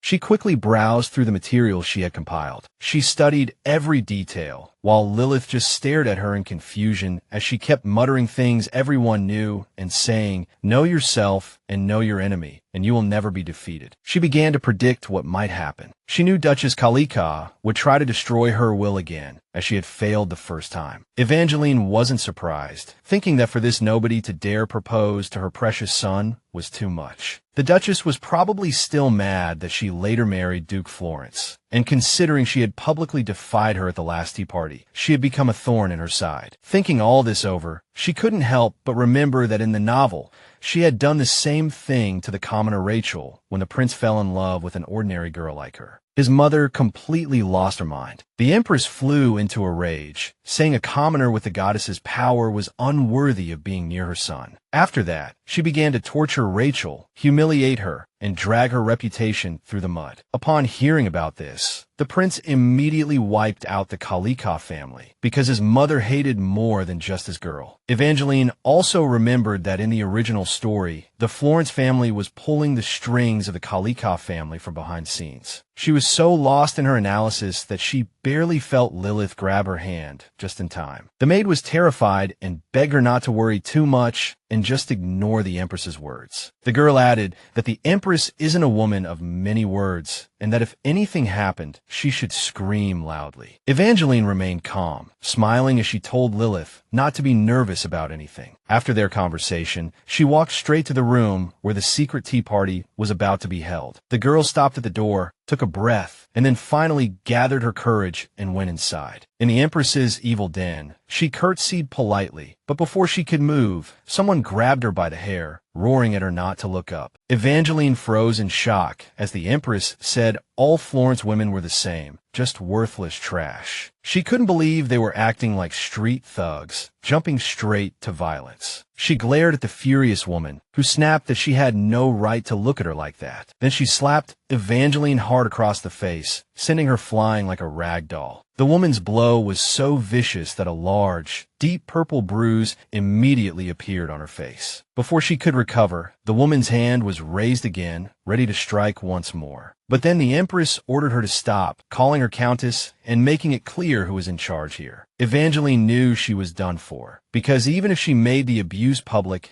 the Empress would just pretend nothing had happened. The woman relished the girl's humiliation, knowing full well that none of this could get out. She added with a smug smile that the men of the Florence family certainly had a specific taste. Pretty but low-born. Evangeline let out a small laugh and apologized that her husband and the former Duke only liked stunning beauties. The woman scoffed, arguing that men always fall for low-born women like her, and that slut Charlene. The Empress then called her a slut to her face, no better than a prostitute, which caught Evangeline completely off guard. She took a deep breath, knowing she couldn't be provoked by such stupid trash talk, as anything she said could get her into trouble. The girl decided to play along and try to provoke the Empress, saying, yes, she was absolutely right. She said she wasn't ashamed of her origins because it gave her the courage to fall in love with the Duke and seduce him. Evangeline challenged her, asking if she was going to punish her, and added that she understood how she felt. The Empress was completely stunned when she said that any woman would be angry after breaking a sacred vow. She absolutely had not expected this kind of reaction, thinking the girl would fly into a rage and curse at her with all sorts of nasty words. Evangeline continued, saying that anger should be directed at the one who broke the vow, and she clearly knew who that was. The Countess was provoked by her again and was about to slap her for daring to speak like that in front of the Empress, but the Duchess was faster, and she was the one who slapped the insolent girl first. Her blow was so heavy that Evangeline's face was bleeding, but she managed to endure the pain. She lowered her gaze and touched her cheek, after which Duchess Kalika said she would forgive her for what she had just said. To her surprise, Evangeline suddenly said that she should have warned everyone beforehand that she wanted to vent her anger. She suddenly looked at the woman with a terrifying smile and said that in that case, she would have tried to please the Empress. Her gaze was so crazed to those around her that she just stared dumbfounded, calling her a lunatic. Afterward, Evangeline said, "Watch out, I go crazy and bite sometimes, so it's best not to touch me or provoke me." Duchess Kalika, preparing for her next attack, called her a low-born, wench who's all talk. Evangeline froze, bracing for the blow, thinking, I will not be hit again this time. But shockingly, instead of a slap, she had teeth thrown in her face. Those around were stunned by the sudden turn of events and just stood there, waiting to see what would happen next. Evangeline whipped her head around, glaring at the fashionable girl who said, even the lowborn have their limits. The girl who came out of nowhere stepped forward and told her not to be defiant, because she deserved it for some nobody trying to hook up with the prince. She added with a threatening look that this was also revenge for her disrespecting the empress. The girl continued to roar, calling her a low-class person who dared to pursue the prince and insult the empress. It turned out to be the prince's fiancé, who was furious at her for trying to save herself by hooking up with the prince. Molina Venice was the daughter of Marquis Venice and had actually appeared in the original story. Like Duchess Kalika, she was one of the villains who bullied Rachel, just a minor character. She hadn't paid much attention to this character before and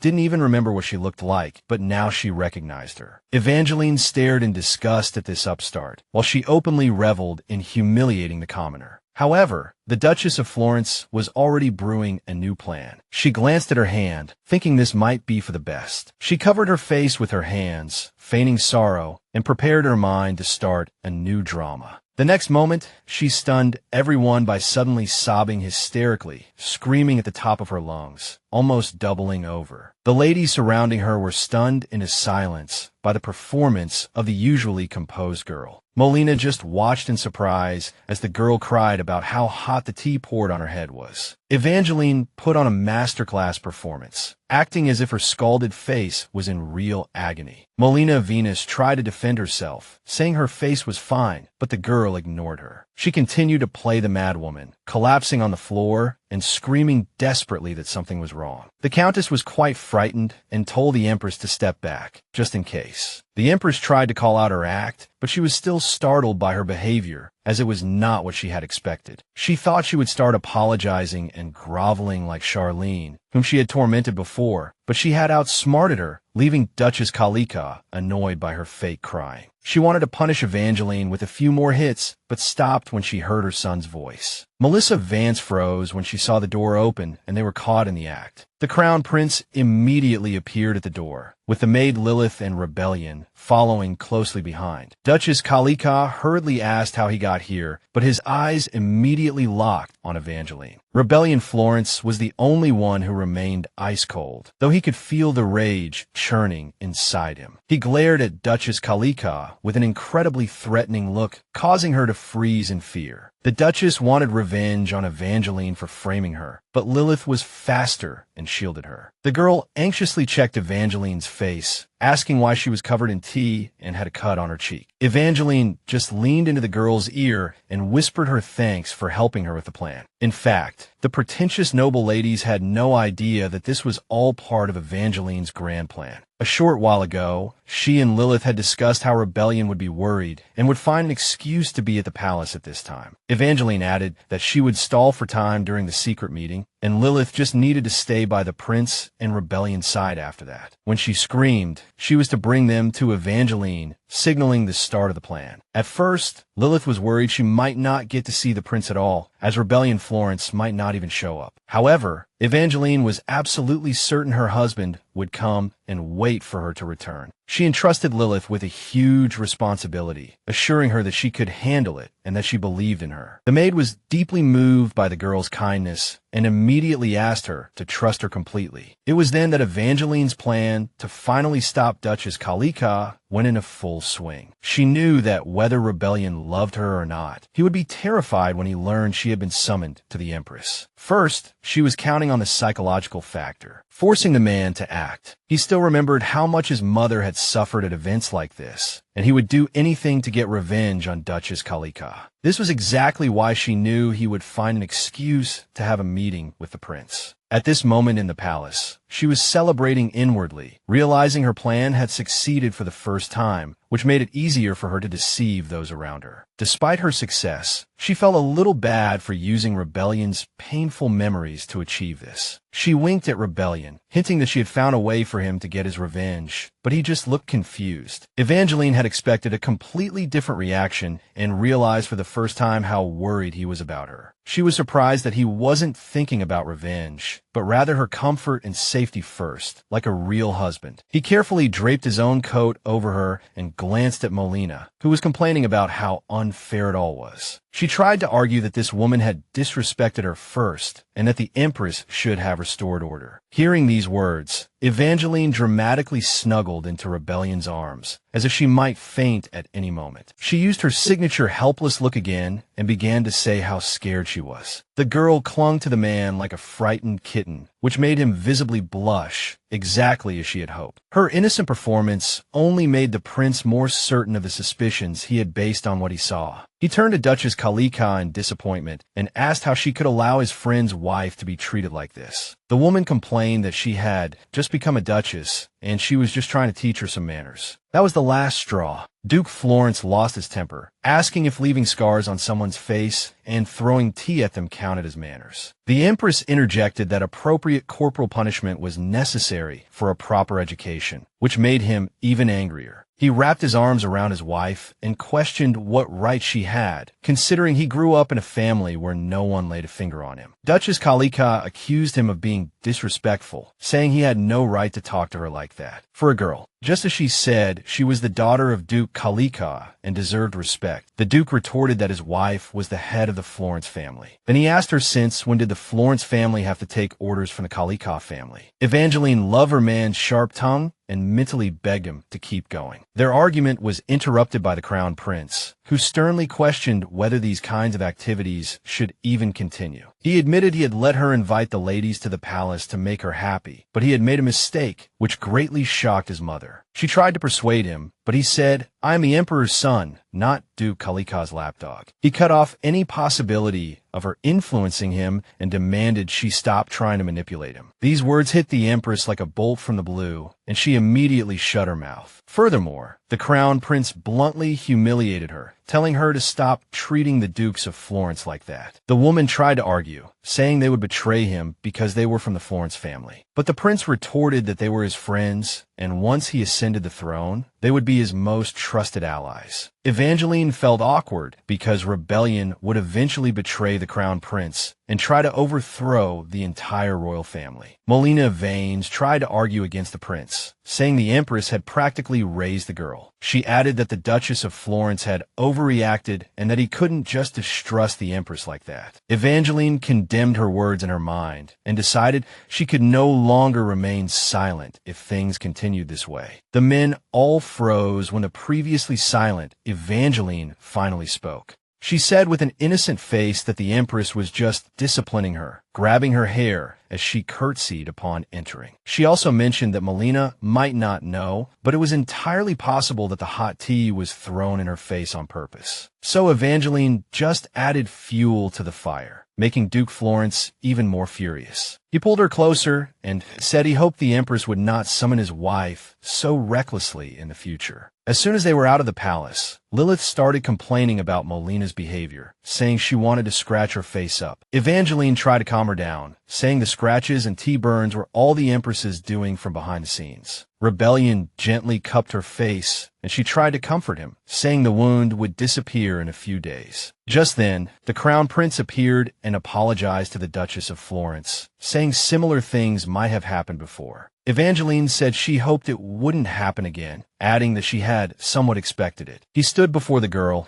and told her that even if she were invited again, she didn't have to come, and the emperor would understand. Furthermore, he apologized to Rebellion for what happened to his wife. The man calmly replied that he could do whatever he wanted to him, but he wished for his wife not to visit the palace again. Hearing the prince promise to remember his request, they quickly left the room. As a final gesture, the prince lowered his gaze, clenched his fists, and said he was truly sorry. These words sounded meaningful to the Florence family, who looked down at the floor sadly without a word. They walked on, while Evangeline still felt very awkward. Because of what he said, she asked Rebellion if it was really okay to just leave, but he just calmly replied that everything was fine. He wanted to hug his wife, but she immediately reminded him that she was sticky and dirty, though he didn't see it as a problem. The man smiled, saying it was no big deal if he got dirty, and then asked if he could take her home. Evangeline could hardly believe her ears. After getting married, he didn't seem to care at all that she was dirty. Seeing her shocked expression, Rebellion smiled and hugged her, saying they were finally going home. A few days had passed since the incident, but everyone could still feel its aftershocks. Lilith kept muttering about how much she wanted to punish Molina for being so rude to her lady. She had also told the head maid everything, and the head maid's anger had not subsided either. She was annoyed with Lilith for dwelling on the matter so much, as it was clearly interfering with her work. After the incident, the Empress stopped sending invitations, and everything quieted down. Evangeline also wanted to visit Rachel, but since she was still confined, she decided to wait until after the ceremony. Even though everything was going her way, she felt an unsettling sense that something was amiss. That night, Rebellion decided to take care of Evangeline, drying her hair for her before bed. Flustered by his attentiveness, Evangeline asked if he had been terribly busy lately. He asked why she would say that, but she just mentioned that he seemed very busy, yet was always at home. The man said that starting tomorrow, he would reduce his work hours to spend more time with her. She knew he couldn't really afford that much time, but he was still willing to do anything to support her. Rebellion suddenly grinned mischievously and said, "Is it just me? Or do you want me to play with you?" Evangeline didn't quite understand what he meant and just stared at him in confusion. She immediately demanded to know when she had ever said such a thing, as she hadn't meant that at all. To her surprise, even though she told him to back off, the man playfully closed in on her, as if she were prey. Rebellion bluntly asked if she was uncomfortable, noting that she used to be much more confident. The girl awkwardly mumbled that it didn't bother her, but she was still flustered by his proximity. Unexpectedly, he moved even closer and told her to speak up if she was uncomfortable. Evangeline couldn't figure out what had gotten into him, but she was more than ready to be swept away by his intense charm. She sensed he was about to kiss her, the tension palpable as his lips drew nearer and nearer. Remembering he was a villain and that she couldn't just give herself to him, she pushed him away and said she couldn't have children. The man froze instantly, reminding her that she was the one who had said she didn't want to have children with him. She had just said she needed to prepare first, and he immediately asked if he could be involved when she was ready. The girl, flustered, retorted, who else would she have a child with if not him? She immediately accused him of implying she would have a child with another man, just because she disliked him. Afterward, the man awkwardly averted his gaze, confessing he was worried she hated his guts. Evangeline explained that she simply hadn't wanted to get married and had only proposed to the prince because she wasn't in her right mind. For some reason, Rebellion seemed relieved to hear her explanation and thanked her for telling him. A happy smile spread across his face, relieved that she didn't hate him. Evangeline's surprise deepened as he leaned in again and gently kissed her forehead. She could feel his burning gaze and hear the growing lack of restraint in his voice. Then he leaned close to her and asked if she really thought he was unreliable. Not reliable enough to be a father? Evangeline reminded him that they had only known each other for a few months and that nothing had to happen if she wasn't ready. Even so, she could feel how much this man, who was supposed to be the ultimate villain, desired her. It seemed Evangeline herself hadn't realized that she was gradually falling for the very man she had sworn to never get involved with. In the end, she offered him a passionate kiss, knowing full well that their relationship would never be the same.